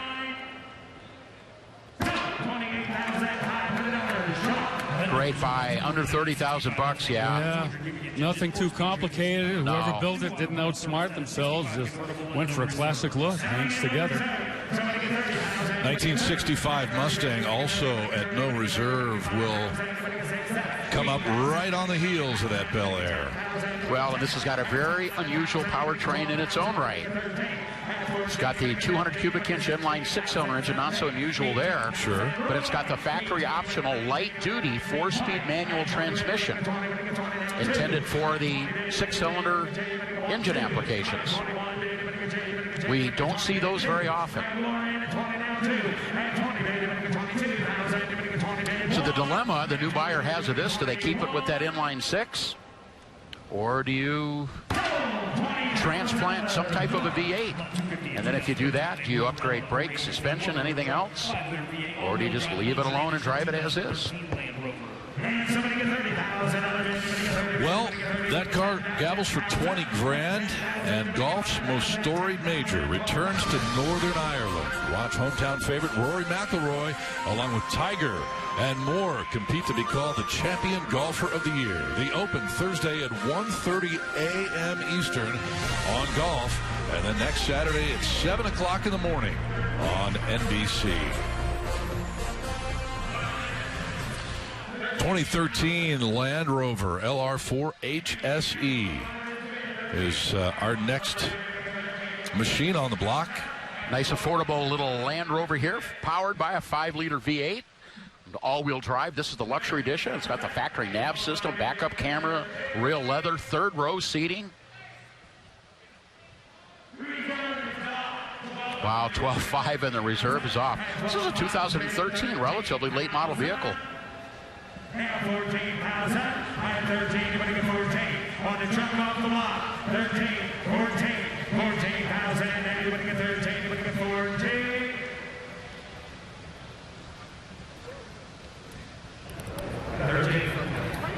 Room for that whole family there with that third rear seat. 13, 14. Yes, sir. Ah, that gentleman gets it there. C20 picking up a restored 3/4 ton with a 350 engine and 5-speed transmission. And there comes the paperwork, 13 grand. That Land Rover is headed his way. No reserve, 1970 Chevy C20 now. And what that C20 tells us versus the C10 is this is the 3/4 ton version of the truck, not the half ton that the C10s is. And there's advantages and there's disadvantages of that 3/4 ton. The advantage is it's got a beefed up frame and suspension. 7,000. Anybody get 7? The downside to that is the ride quality of the 3/4 ton is quite a bit firmer and stiffer than a 10 series, the half ton. 350 manual transmission, nice paint, but not too far over the top. That's going to help keep the price down. And you know what? 3/4 ton trucks typically don't bring as much as a half ton. So it just sold for $6,500, and that guy is also happy. Yep. I tell you, go ahead. I was going to say that would be perfect for a tradesman that wants a pickup truck, got a limited budget, but something that can work hard and last for a while. He's got it. I got to tell you, we're about halfway through the year now. I've got to give Denver the #1 spot for the most animated reactions from people that have bought cars today. Well, hugging bidder assistance and Mile High City, oxygen starvation can do that to you. Okay. Thank you, Dr. Stevens. Oh, thank you. Stephen Cox, what do you have for us? Well, you guys remember back in the 1950s, those big, wide, white wall tires were the styling statement that everybody wanted. But, of course, after a few years, white walls went away. By the time radial tires replaced them in passenger cars many years later, nobody wanted white walls anymore. So this 1955 beautiful Studebaker pickup is the perfect microcosm of a problem shared by so many classic car owners today. How do you get that look and still have the radial ride? Well, guess what? Coker Tire is miles ahead of you. They have solved that problem with the tire you're looking at on this Studebaker. It's called the Coker Classic. Yes, it's a radial tire to give you that radial ride and the safety of radials, but it has the look of those big, wide white walls that you just can't hardly find anymore. To find out more, go to cokertire.com. Very good, Stephen. Thank you very much. Up on the block right now, 350 SL, 1972 Mercedes-Benz. Unusual that it's got some exterior treatments. It's got the headlight bezels painted body color, the wheels, the grille insert. $8,000. Wow. 7 bid. 8,000. Anybody get 7? Anybody get 8? I have 7,000. 8,000. Anybody get 7 bid? Anybody get 8? Anybody get 8? Anybody get 8? Anybody get 8? Anybody get 8? Wow, red interior, rarely seen with that white on the outside. This is an unusual little SL. Yeah, we don't usually see them this old either. 72. 11,000. Anybody get 10? 11. I have 10,000. 11. 11. I have 11. You're out in the back. 12. 11 bid. Anybody get 12? I have 11 bid. Anybody get 12 bid? Anybody get 12 here? 11's bid. 12. Kirk, I got 11,000. AMG badging on the back. We see the special taillight treatment as well. The white painted wheels, monochromatic treatment there. That's an unusual one for sure. Yeah. It's got to sell. We wouldn't take much more money to buy this, I wouldn't think. Anybody get 13? I have 12,000. Anybody get 13? 13,000. Hey, I got an idea. Give 12,500. 12,500. 12,500. Now, 13 to you. 12,500. Anybody get 13? If you're going to walk away, quit. Jimmy Landis on the mic, and he's got a plan going with these bidders here. I think he's going to try to get this car sold. 12,500. 13. Reserve is up. Yes. 12,500. Anybody get 13,000? I have 12,500. Anybody get 13? Anybody get 13?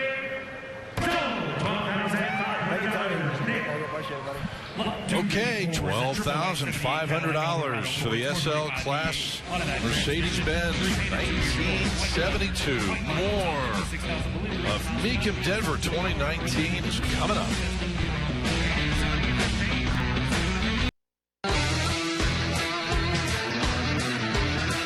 On the block in Denver, bright red, 1960 Ford Thunderbird. The Thunderbirds were continuing to grow up here. 15, 16, 16,000. And we get into the 60s and take a look at what Ford was doing under the hood here. Yeah, it's the final year of this body style that we first saw in 1958. This has the optional J-code 430 cubic inch V8 engine. That was also used in the Lincoln. That's going to cause the value to bump up just a bit. Very desirable on these normally pretty affordable Thunderbirds from this time period. But that big engine is going to push that price up a little bit. Question about that. Is that the biggest engine that we ever saw in a T-Bird? No, they had to, in the get into the 70s, you get the 460. It was the biggest engine for a long time. I don't remember the last time we saw one of these. Yeah, it's been a couple years that I remember. They always kind of get my attention because that big engine in that mid-sized car or full-size car kind of fascinates me. But there's actually, beneath the surface of these Thunderbirds from this time period and the Lincolns, there was actually a lot of commonality. So not really surprising that they decided decided to make that big Lincoln engine as an option. Right. 22.5 is the bid. I think the 460 is the answer to a whole lot of just how big did Ford go trivia questions. Yeah, right. I mean, look at trucks. Right. Yeah. Look at station wagons, for crying out loud. Yeah. It was the workhorse for a long time. Yeah. And a great smooth engine, too. Reliable. It was, yeah. You always expected it to be this huge monster performer because the cubic inch numbers were so big. I mean, they were kind of stunning. It never was, but Never it was was a a daily performance engine. workhorse, Right. and it did well. Yep. What? 23.5. 24. 4. I don't want to ask you again. One to Laura. That's the way it works, I guess. You sure? All right. Trying to be sure to shoulder it. 23.5. 24. Yes, no, maybe. Who's going to get it? $23,500. 352, 300 horsepower was standard, and that 430 was 350 horsepower. So a nice 50 horsepower bump over stock. Cool. Yes, indeed. 23.5. Kevin Edwards guy back there. He's going to drive that one home. Somebody get 15,000 now.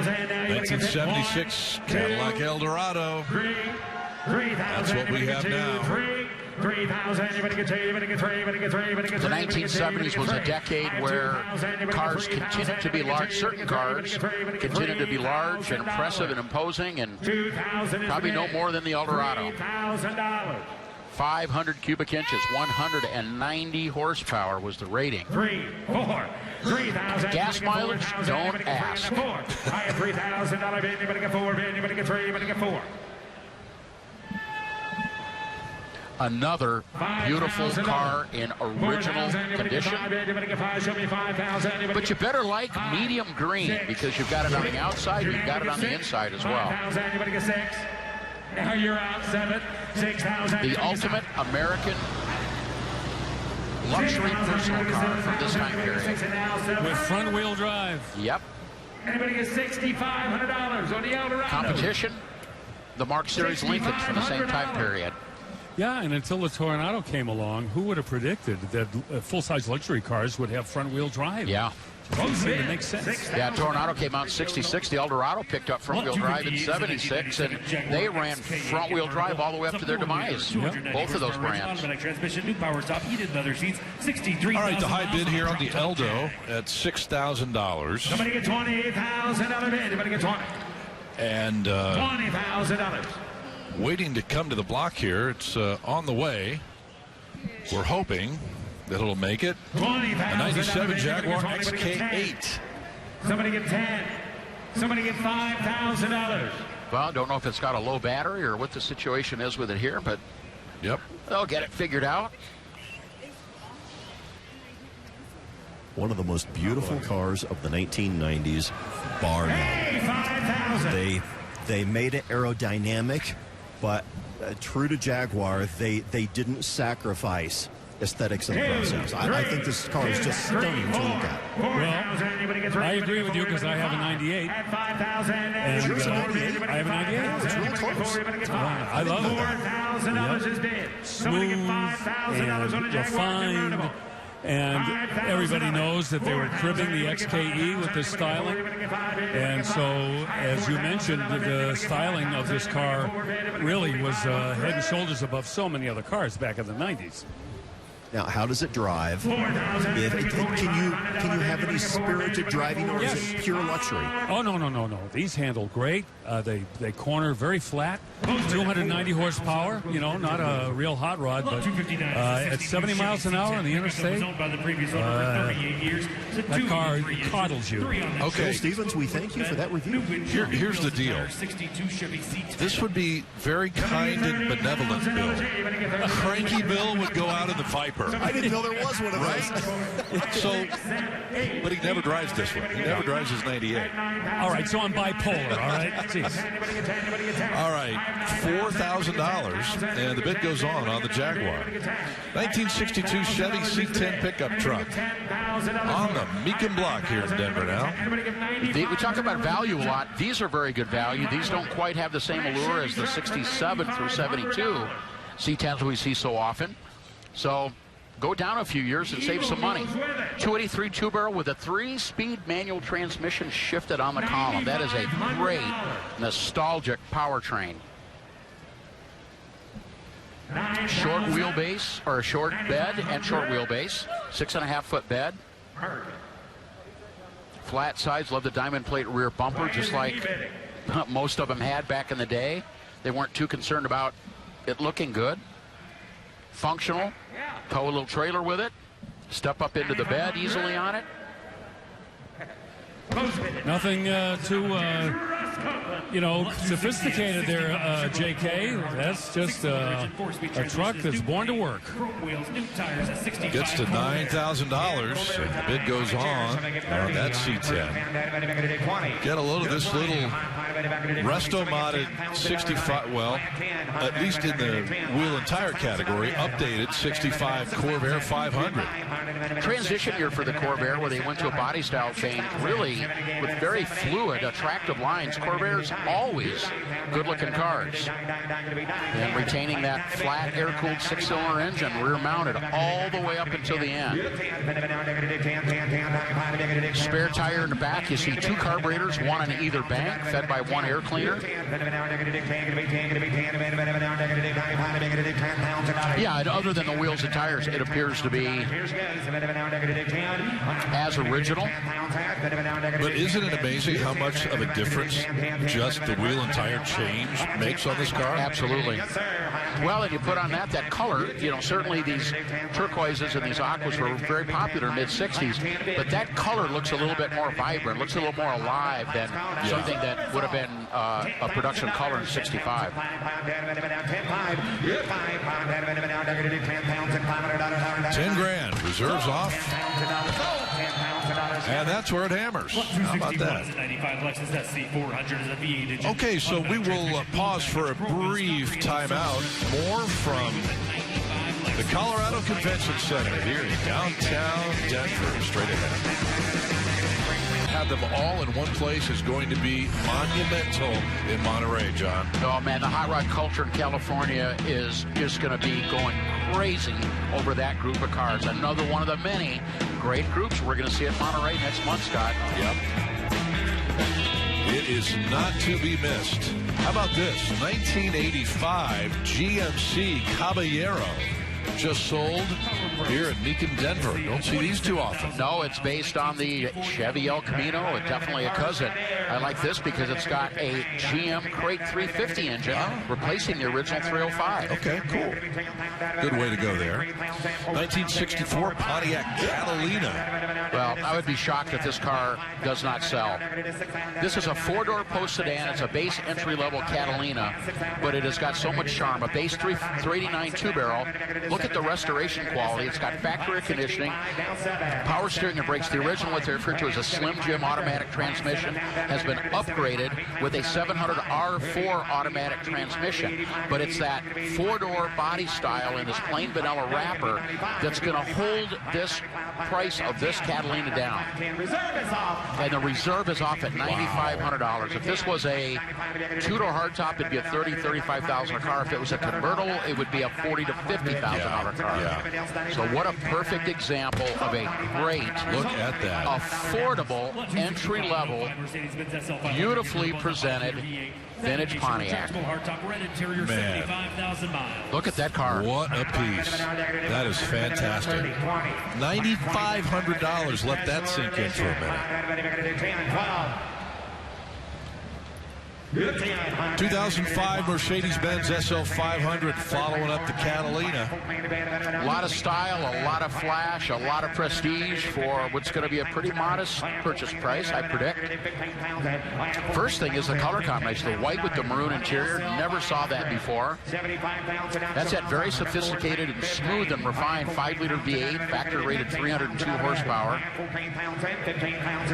Top's down, but this is a retractable hardtop. When the top is up, it does not look like that top would go down. Navigation, a premium stereo system upgrade as well. It's a great car. Condition almost as new. And $14,000 for right now will remain the high bid, at least for the moment. Power steering and brakes, short bed. And as that one gets set to roll away, rolling up to the center of the block, 1977 K10 pickup. Nicely finished in what we fondly refer to as Mecum yellow. Four-wheel drive, short bed, flat sides, speed equipment, equipped 350 cubic inch Chevrolet engine, no surprise there. Power steering and brakes. K designator says four-wheel drive. A nice stance. I like that yellow color. A little bit of a yellow theme carried into the interior as well. Cloth bench seat, comfortable to sit on a warm day. Anybody else? Frame off restored. 13, 14, 15, 14's a bid.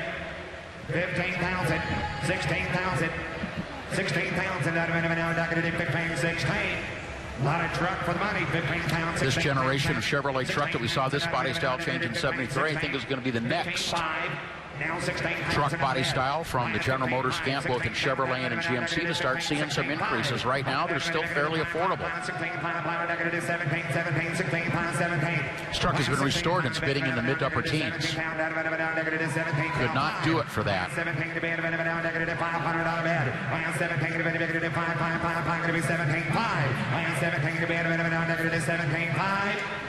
Last call, anybody else? 17.5. Reserve is off. There we go. Well, yep, Russ Conklin announced to the crowd here, the reserve is off.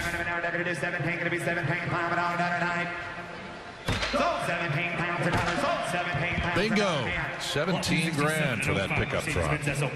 You want to buy mine? Very rare 6-speed manual transmission as a comfort package, heating package, premium package. All right, another Mercedes-Benz. On a 6-speed right by.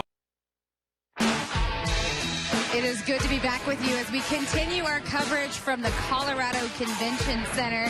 We are back with you tomorrow at 6:30 p.m. Eastern right here on NBCSN. I'm telling you, you don't want to miss any of the 600-plus cars that will be crossing the block here this weekend. Now, some of you may not be surprised that I have picked this Volkswagen bus. It might be the color, it might be the style of the bus, but I wasn't alone. As I came over to kind of admire it and get a little bit more up close and personal with it, two women were standing here and they were reminiscing about this van. And I said, what memories are evoked for you guys? And they said, you know what? We've known each other since the 3rd grade, and this reminds us of what our Girl Scout leader drove 15 of us girls around town in. And one of the women said, actually, my mom also had that exact luggage in her house. So it was really fun to hear their stories about what this bus really represented on the entire different side of the spectrum, though. My buddy Bill is with a car that I think people were more flexing their muscles, Bill, instead of just enjoying what the road was like, huh? Yeah, while the ladies were charmed by the bus, the men folk were going, brr, brr. 1970, Detroit went seriously psychotic. Everything had a big block suddenly, including this 1970 Buick GSX, one of only 678 that were built. That is the 455Q big block here with 350 horsepower. You can get them with a 4-speed, get them with an automatic. This has the turbo 400. And you'll notice on the interior, it has a couple of things that I like to point out. The ski slope console is what we used to call that. Kind of slopes down toward the front, and the basket handle shifter. Only 2 colors available. That was Saturn Yellow and Apollo White. This obviously the white car, and this will be crossing here in Denver tomorrow. All right, Bill, thank you very much. Katie as well. There you see it. S in the window for Saturday.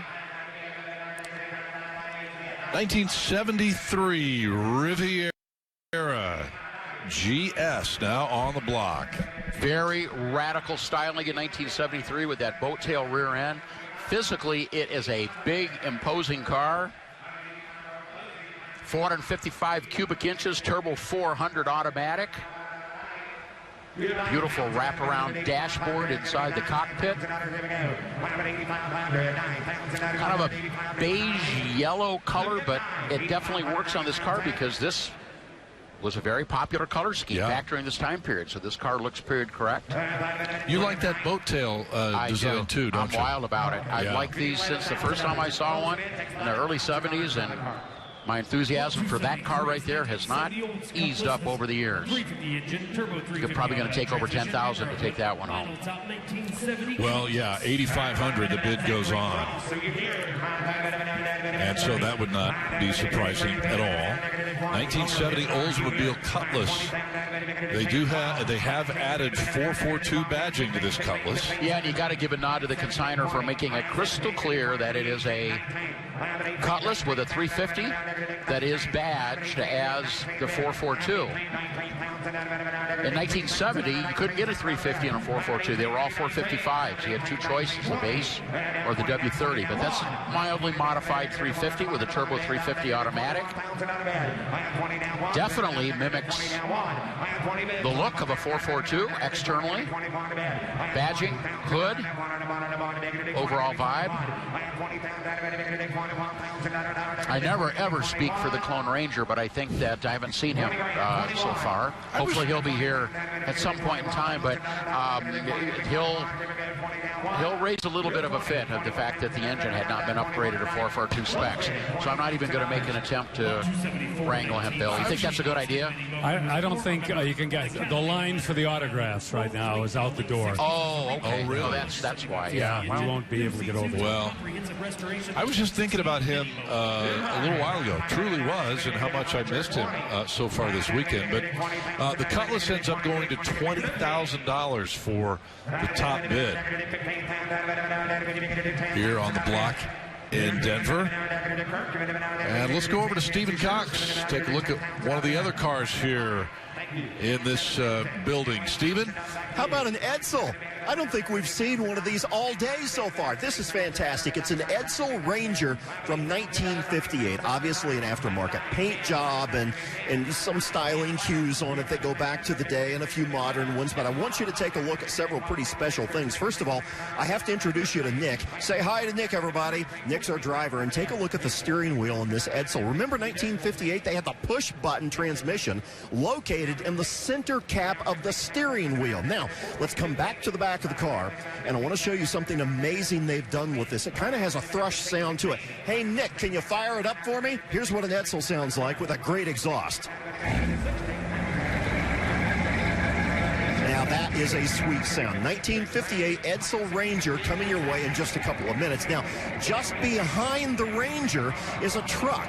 This is a Silverado SS pickup, automatic transmission from 2004. However, as you can see, it has a Magna-charged V8 engine. This thing is a horsepower monster. You can take a look under the hood and just see instantly that it's got every whistle and buzzer you can possibly imagine. But not just that. Look at the wheel tire package on this SS. Look at the interior, the way everything has kind of been resto-modded on under the hood and on the outside. In fact, they've done a great job matching the calipers on the rear drum brakes to match the exterior paint on it. So if you're in the mood for an SS from Chevy or a Ranger from Edsel in the 1950s, we've got some neat stuff coming up for you in just a couple of minutes, guys. Okay, Stephen, thanks very much. Yeah, looking forward to seeing both of those. Lots of chrome and glitz on that pickup truck, and the Edsel. Always enjoy seeing those across our auction block as well. Hey, you know what? Maybe it's a good time to give you an idea of what we have coming up the rest of the summer and into the fall months here as far as our Mecum calendar is concerned. Next up, of course, a big week in Harrisburg. We've expanded it to an extra day, 4-day event now in Harrisburg, followed up by Monterey. Dallas is big, and then 2 coming up in October after we visit Louisville in September. Busy schedule, always growing, looking at new locations, refining the locations that are already on the lineup. It's an amazing schedule. World's largest collector car auction will be coming to an area near you. Yes. So look at the calendar.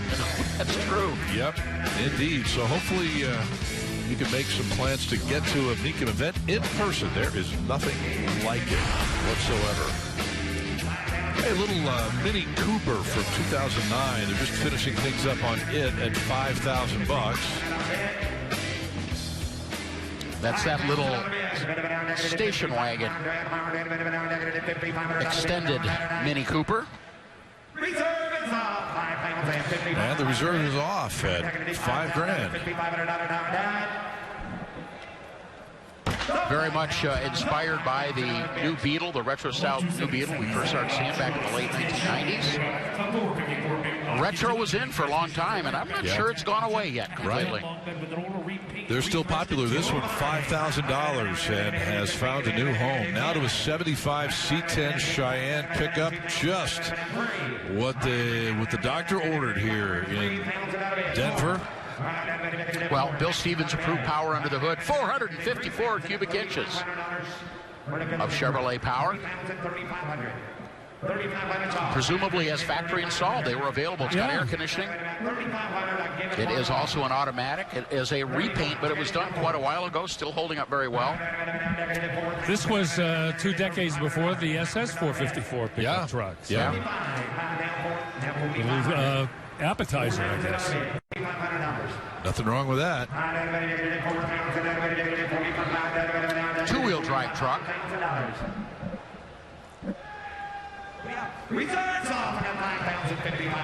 Wow.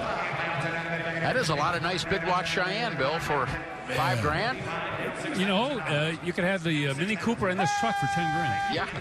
Right. Did you say the Mini Cooper in this truck or the Mini Cooper and this truck? I didn't, but I should have. Oh, you could have. Yeah.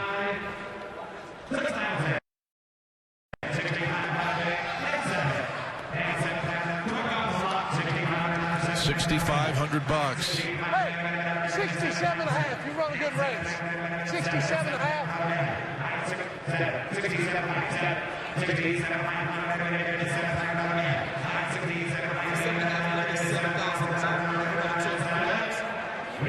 Still working on it.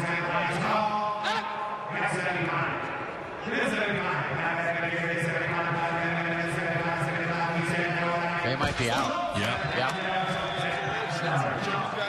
He's so close, so close. Yep. And they got that pickup truck for $7,000. Oh, nice. Okay, here is a 65 Chevy half-ton pickup. Short bed, two-wheel drive. Frame off restored. The values of this generation of truck usually don't or can't justify the amount of money that was spent on this. I'm glad they did it. 1974 Chevrolet 350 that's been bored 30 over.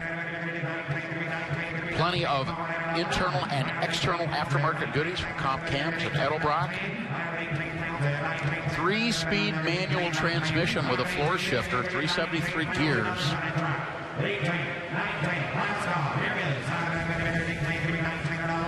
How about that color? Tan.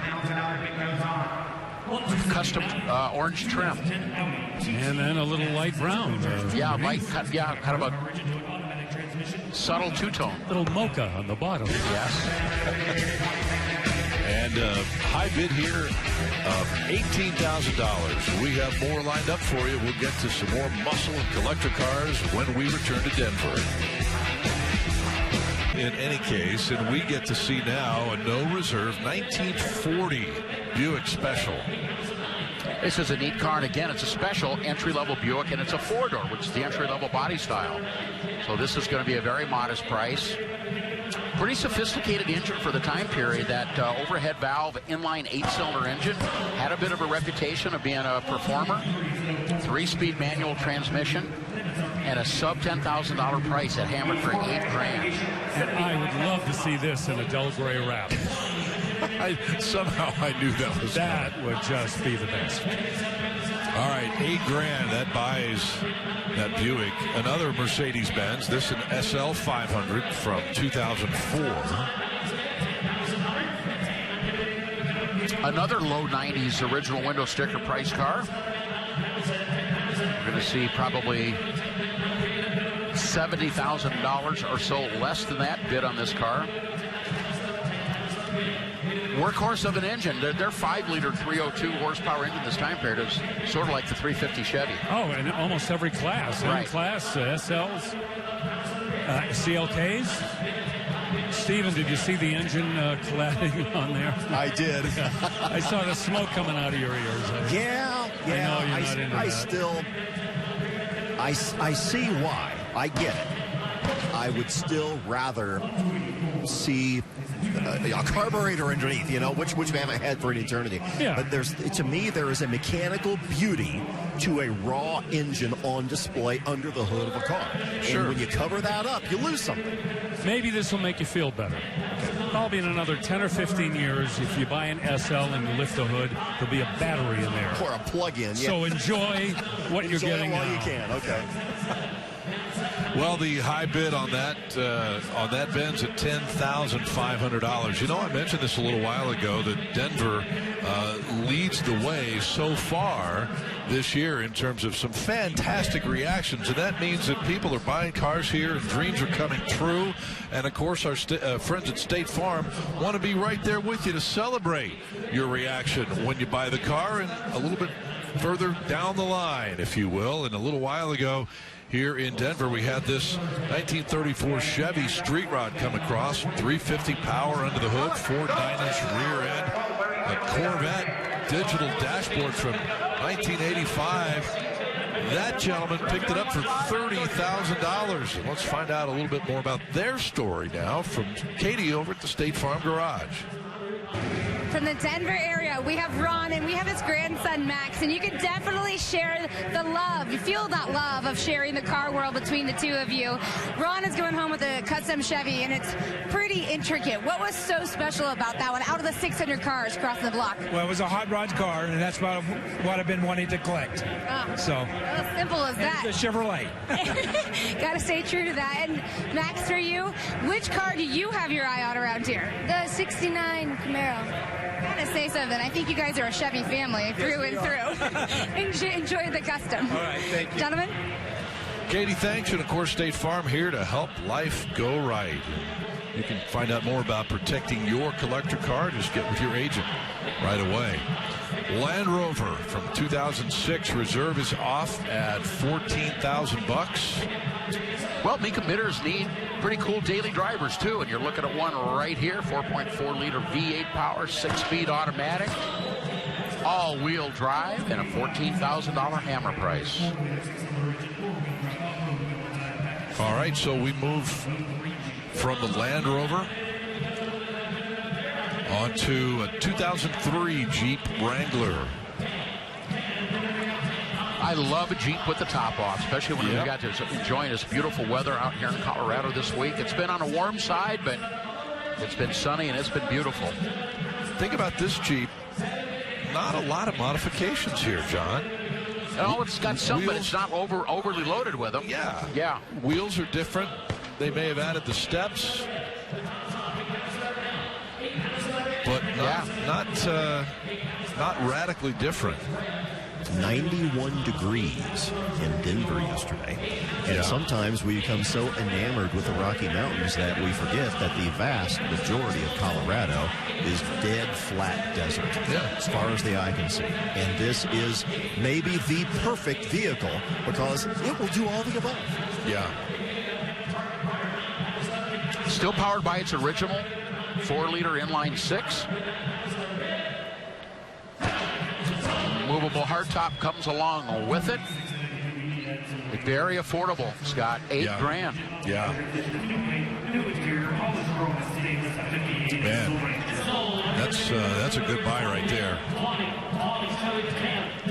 All right, we move on to the 1958 Edsel Ranger that Stephen gave us a glimpse at a little while ago. Kind of an important and infamous note in automotive history all at once. Yeah, well, this is the first year we saw the Edsel, but by 1960 it was going away. It was the last year. The Ranger, this is an entry-level car, 4-door sedan. That's a 330 horsepower, 361 V8. I really like the colors on this car, the overall look, and it is not going to be an expensive car. If we crack much over $10,000, in fact, $9,000 is the high bid, and it's going to take more than $9,000 to buy it. Yep. Probably 12, 13 grand. Car was produced for 3 years, lost $250 million for Ford, which in today's money is $2 billion. Wow. Attention, class. Horsepower attack on aisle 3. Oh, you mean next? See what you think. This is unbelievable. All right, 2004 Silverado SS, and this is another one that you previewed for us. Look at all of those goodies under the hood, guys. Well, it's that polished supercharger that pops right out. That's a Magna Charger on top of that LS engine. Don't know. There's no horse. We don't know. We could guesstimate horsepower rating. It depends. You know, with supercharged engines, it's all about the boost. You can continue to add boost up to the point where the engine variable, Yeah, I mean, the engine internals may not have the reliability to handle the extra boost. But I'm thinking certainly well north of 400 horsepower on this. Yeah. Probably closer to 450 would be a pretty good guesstimate. Two-wheel drive, short wheelbase, and a fantastic look. And if you're going to add boost, you better add fuel, too. You really need fuel enrichment when you're putting that much cylinder pressure in there. And that does have bigger fuel injectors in it, obviously, to make sure that it doesn't lean out, which could be very, very bad. Well, the high bid here on that horsepower alert Silverado, Stephen, $24,000. 1988 Suburban follows it up. There is something remarkably charming about Suburbans of this generation, and they're bringing surprisingly good money. In a lot of people's minds, when they think of a Suburban, one like this is what they think of. It's a 350. It's a 3/4 ton, the heavy-duty version. Of course, it's four-wheel drive, third seat. It's got factory air. It's got rear seat air conditioning. That's all very desirable. And it's in great shape, and these are starting to kind of inch up in value. One point in time, this would have been a $7,000, $8,000 truck. Not anymore. It's certainly going to bring more than 10. We're already at 11,000, and it's going to take a while, I believe. Take a bit more than this even. Crushed velour interior. Don't you love the 80s? I forgot all about this. That's right.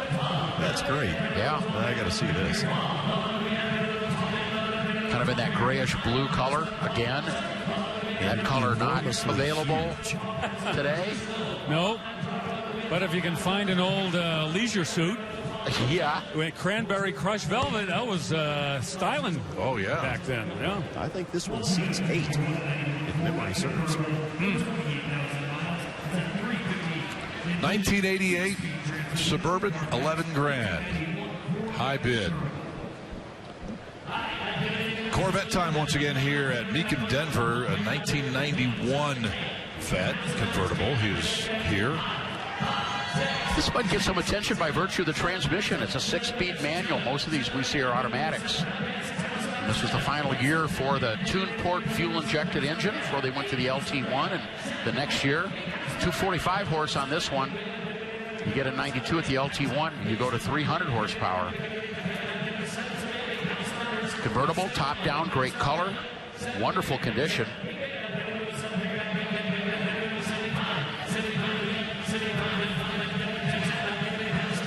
That tune-port fuel-injected engine we saw, that is really optimized for mid-range power. It's a very smooth engine, and of course it's a classic traditional 350 Chevy, so you've got ease of working on it, you've got reliability as well, and that tune-port fuel injection adds a lot of drivability. Wasn't particularly great for horsepower, but it was a satisfying engine to drive behind, particularly with a 6-speed manual. Well, the bid on the Corvette reaches $8,000 and will hold there for the time being until the guys can put a deal together over as bid goes on. In the meantime, we shall pause. More coming up in a moment from Denver.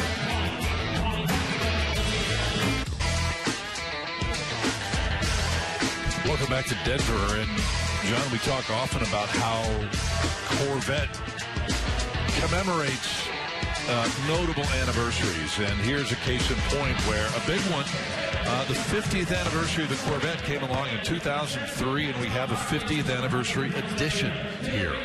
Boy, Scott, you're right, and they did it right with the right color. Ruby red with the shale interior, so distinctive. 350 horse. 350. This one with a 6-speed manual transmission. That's the LS1 engine. This is the way that you want your 50th anniversary. Drop top 6-speed. At a high bid of $22,000. All right. What an attractive car. Those champagne tinted wheels, part of that package as well. Yeah, they are stunning. They are very popular, and of course that very prominent 50th anniversary badge on the front fenders. And I think it's an appropriate time to say we're all looking forward to the reveal of the C8 Corvette 718-19. Yeah, next week, and you're going to be there. Yep. Looks like Katie Osborne and I are both going to be able to go and check out the debut of the C8 Corvette. It's going to be quite an event, and we'll be sure to be very active on social media with our initial reaction to... So, Stephen, that means you and me and Bill got not invited. Get out to L.A., you might be able to squeeze you in the back door. Hey, don't forget, we have more coming up for you here on NBCSN tomorrow at 6:30 Eastern, right here on this very network. And Bill Stevens is standing by with one of the cars that's going to be a part of that telecast. Bill? Yeah, a quick history lesson. Of course, the Corvette debuted in 1953, got the jump on Ford, and by 1955, Ford began to catch up with the Thunderbird. And you might even say that Ford went around the Corvette with the Thunderbird, because the first 3 years of the Thunderbird, 55, 56, and 57, this is a 57, they had V8 engines. The Corvette didn't get their V8 engine until 1955. And this particular Thunderbird you're looking at, as you can see, has had a fabulous restoration.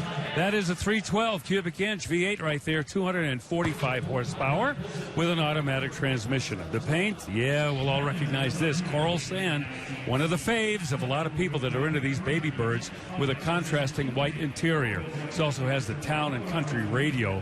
It's kind of like the precursor to the scan type radio that we have today, where you had, the buttons preset. You push a button and the thing would look for the most powerful station. Anyway, this is a car that is coming up tomorrow, and we're expecting a lot of people are going to be tossing their hat into the ring to bring this one home. Yeah, that's a looker, Bill. No question about it. Thank you for that heads up on that car that we'll see tomorrow night.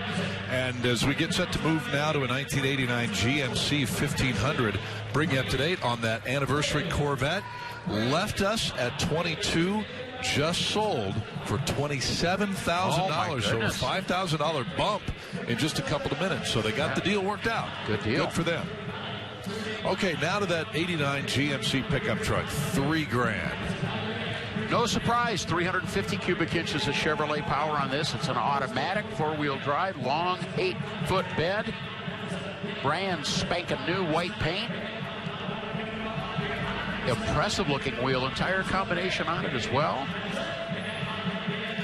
Selling at no reserve.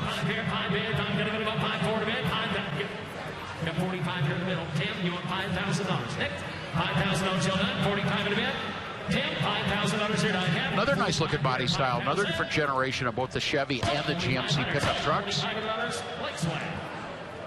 And that certainly seems reasonable. $4,500 for a 4-wheel drive. Yeah, it's incredibly reasonable, especially given the wheel tire package, and the tires on that thing look brand new. And if you look at the fender guards around the edge, it kind of gives it a bare knuckle fighter look. Yeah, I kind of like that. Yeah, me too. 10,000 under now. Got time here. 5 and 6 here. 5, 6. So from that pickup truck onto another Corvette. This is a 1998. Second year of the Generation 5 Corvette here. These were LS1 powered, 345 horsepower was the factory rating. It's an automatic. 6-speed was standard. The automatic was a 4-speed automatic with overdrive. Convertible, you get a coupe body style as well. And one of the big things, a radical change between the Generation 4 car that we last saw in 1996 and the debut in 97 of the Generation 4 car was the way that they laid out the drivetrain, with the engine and the differential being in the differential and the transmission being in the rear of the car, and the engine in the front, but actually set back quite a ways. All of that for the purpose of making this car as balanced as possible. And it worked. If you take this car out to a track, once you set the car doesn't like to switch directions, going from a left turn to a right turn. That transition point is the weak point of this car. But once you set the rear end weight in a corner, you can just lay on the gas, and as brave as you are is how fast that car will go. All right, they take care of the deal there on the Corvette at $10,500. 1970 Mustang will be next. This one is coming to us at no reserve. Beautiful little Mustang that has had little to no modifications. 302 cubic inches. I was rated 220 horsepower in 1970. This has been one family owned since 1980. That's brand new paint. And that is a custom color, mimicking maybe what Ford would have done back in the time period. But I think it looks great on the car. Some type of a full wheel cover with the white wall tires, also giving it sort of that Mary Tyler Moore's Mustang look, as opposed to something a little bit more muscular. We're reaching back now. Oh, yeah. Wow, yeah. Yeah. Yeah, we'll call it a, maybe should have been a Rainbow of Colors car from 69 or something. That's a pretty neat color, and they did put the top down. That's some good common sense. Absolutely. Speaking of colors, Mopar should have come out with a color called turquoise back when they were doing all those crazy colors. Why didn't they think of that? Turquoise. Where would you like me to get? Door to your garage door, or the other way around. 1971 Chevy K20 pickup truck is rolling, just about set to come right in front of us, JK. I like it. A little bit of kind of a rough and tumble look with that faded two-tone gray paint. It's a 350. It's been upgraded with a brand new 600 CFM Edelbrock carb, like that turbo 350 automatic. Of course, this is four-wheel drive in the K20. Once again, what does it tell us? Four-wheel drive, 3/4 ton. It's a heavy-duty rig here, Bill. I'll tell you a little secret. That's the wrap from the Mercedes. Reusable, quick change. We're going green. This is thrown away. This is a green themed state, isn't it? Yeah. Okay. Well, the high bid on the pickup is $10,000. Speaking of green, look at all the green on this guy. Jeep CJ5, 1978. Not much original left on this, CJ. We'll kind of take it apart here for you. I like the power. They've kept it in the family, that 304 V8 we see from time to time with a 3-speed manual transmission. It's got some nice upgrades, headers, bolt-on goodies on top of the engine. Pretty easy to work on, too. All you got to do is climb up on the tire, and you're right in there. Yeah, and just dive in. But look at the wheelbases have been extended. It's a stretched wheelbase. In the front. It has been very heavily modified. No surprise here in Colorado. This consignment actually coming out of Castle Rock, Colorado. Okay. And they are crazy about rock crawling and off-roading, and the wilder and the more different, the more distinctive, the more attention you're going to get. That's what it's all about. Rock climbing is all about what they call articulation, and that's the term that the rock climbers use for the ability of just one corner of your truck to raise or lower high in the air and see how much travel you can get from the suspension on each corner, and that is what rock climbing is all about. So remember that term if you go out to spend some time with those guys. And you know what else is really great about this Jeep? If you want to do a body off restoration, 4 bolts. They're still working on it at $12,000. A little closer with you, Ben, at $10,000, 12.5, 13, 14, somewhere in that neighborhood. Well, if you can clear the axles, there is absolutely nothing underneath that truck to catch on the rock. Yeah. Power steering, brakes at seat, hardtop and soft. All right, well, a high bid of $10,000. Brake system and a first And I think Matt Morbeck said another couple, maybe $2,500 ought to take care of it. So a project for bid goes on, and we look next at a 1955 Thunderbird. First year of the Thunderbird. Note the lack of portholes and that removable hardtop. No Kelsey Hay style wire wheels. Correct full wheel cover. Beautifully detailed 292 Y block. That engine was rated 193 horsepower with the manual transmission, which was a 3-speed, or 198 horsepower with the optional automatic transmission. It's got power steering and brake, power seat. There's a soft top underneath that hard top as well, giving you a couple of options. The Ford Thunderbird started right there. Reserves off 17,518. It's 18,000. Well, the reserves off on this car. 18,000 under bid here. I have 18,000. You wanted to find high-quality driver? There's your poster child for that right there. Note that consignor, or the buyer. Yeah. Customer number 428. Think he's a Ford fan? Oh, geez. Yeah, that T-Bird's going to get used. 20, 10, 10,000. Next on the block, 2007 Mercedes-Benz GL 450 now. Yeah, this is their big SUV, the big family hauler. 4.7-liter V8 putting out 335 horsepower. They're very robust, 7-speed automatic transmission. This is a 3-row rig, room for the whole family. High-end sound system with 8 speakers. Wrap it all up in black. Great condition. Yeah, this is more reasonable in the sound system category. That other car had 14 speakers. This only has 8. Yeah, now we're on the right track.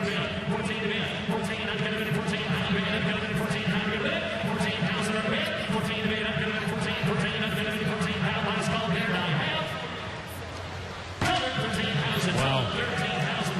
Boy, that would set you back a few bucks when it was new. Oh, yeah. The GL class. Yeah, pretty pricey, but not the hammer price. Yep, $13,000 is the hammer price here at Mecum Denver. We will take a quick final break and come back to wrap up tonight's late night coverage for you in just a moment. It's that time. You've been together for years. It took commitment, passion, patience, and a lot of love.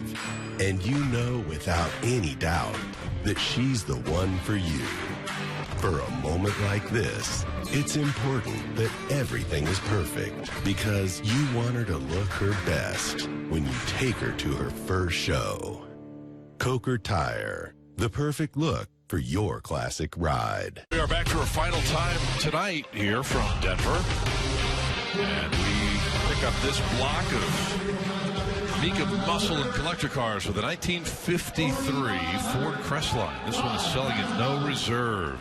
I love this car. A classic barn find. The patina is authentic. Final year of the flathead engine, 110 horsepower, 239 cubic inches. Crestline, top of the line of all the trim levels.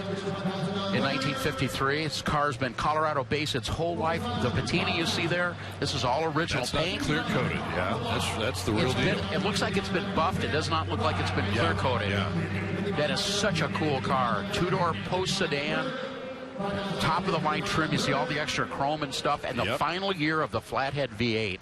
So much charm to this 53 Crestline, and for $5,000, that guy got a heck of a car. That's a lot of fun for $5,000, and a lot of Ford and American car history. You leave it alone?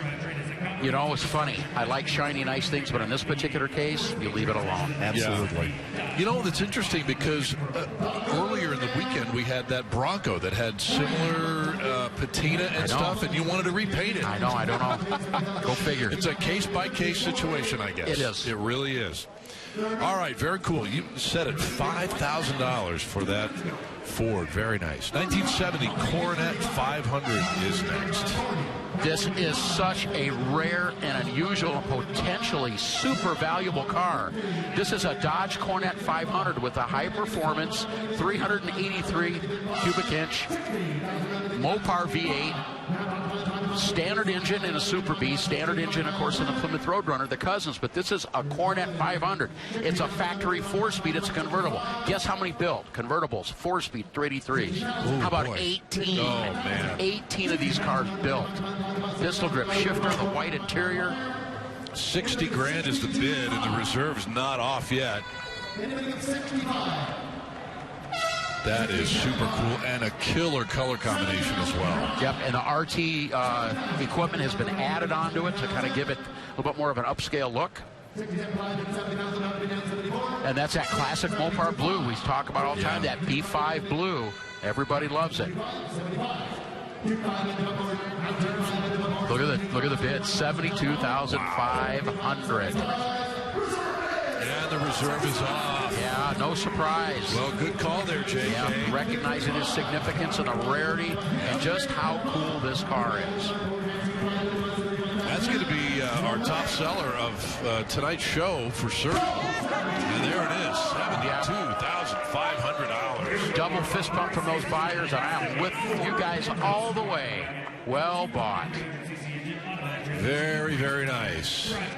That is a terrific way to leave this building in a new-to-you Coronet 500. Bill Stevens, what do you have for us? Well, as I mentioned a few times, I've had several mid-year big block Corvettes. I don't have one now, but if I ever got another one, this is the one that I would want. Take a look at this Corvette. First of all, 427, 450 horse. Remember, sometimes we call these 425 horse engines because GM downgraded the horsepower on these engines after they started producing them to keep the government off their back. Let me show you the inside real quick. It's a headrest car. First year for the headrest. Also, radio delete. Very rare.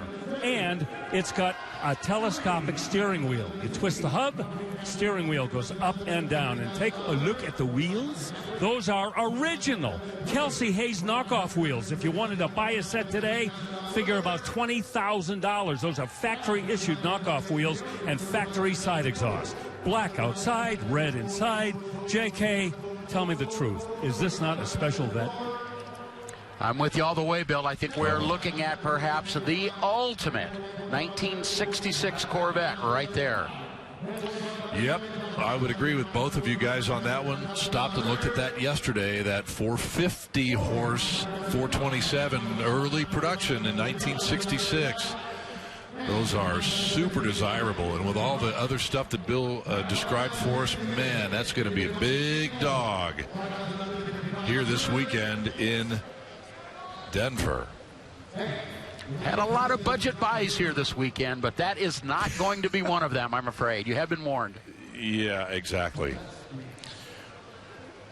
Well, we have a lot of other cars that are, of course, waiting in the wings as well. Part of our 9 hours of coverage here from Mecum, Denver, in the Mile High City. Chevys, Mustangs, all sorts of chrome and fin era cars, space age cars as we celebrate the 50th anniversary of the moon landing. Right. Much, much more, and it is going to be a crazy day tomorrow. Hope you can join us 6:30 p.m. Eastern. That's 3:30 out west right here on NBCSN as our continuing coverage rolls on. That'll take care of our program for you tonight. Thanks so much for being a part of it. As always, we'll see you back here tomorrow evening from Denver. Okay.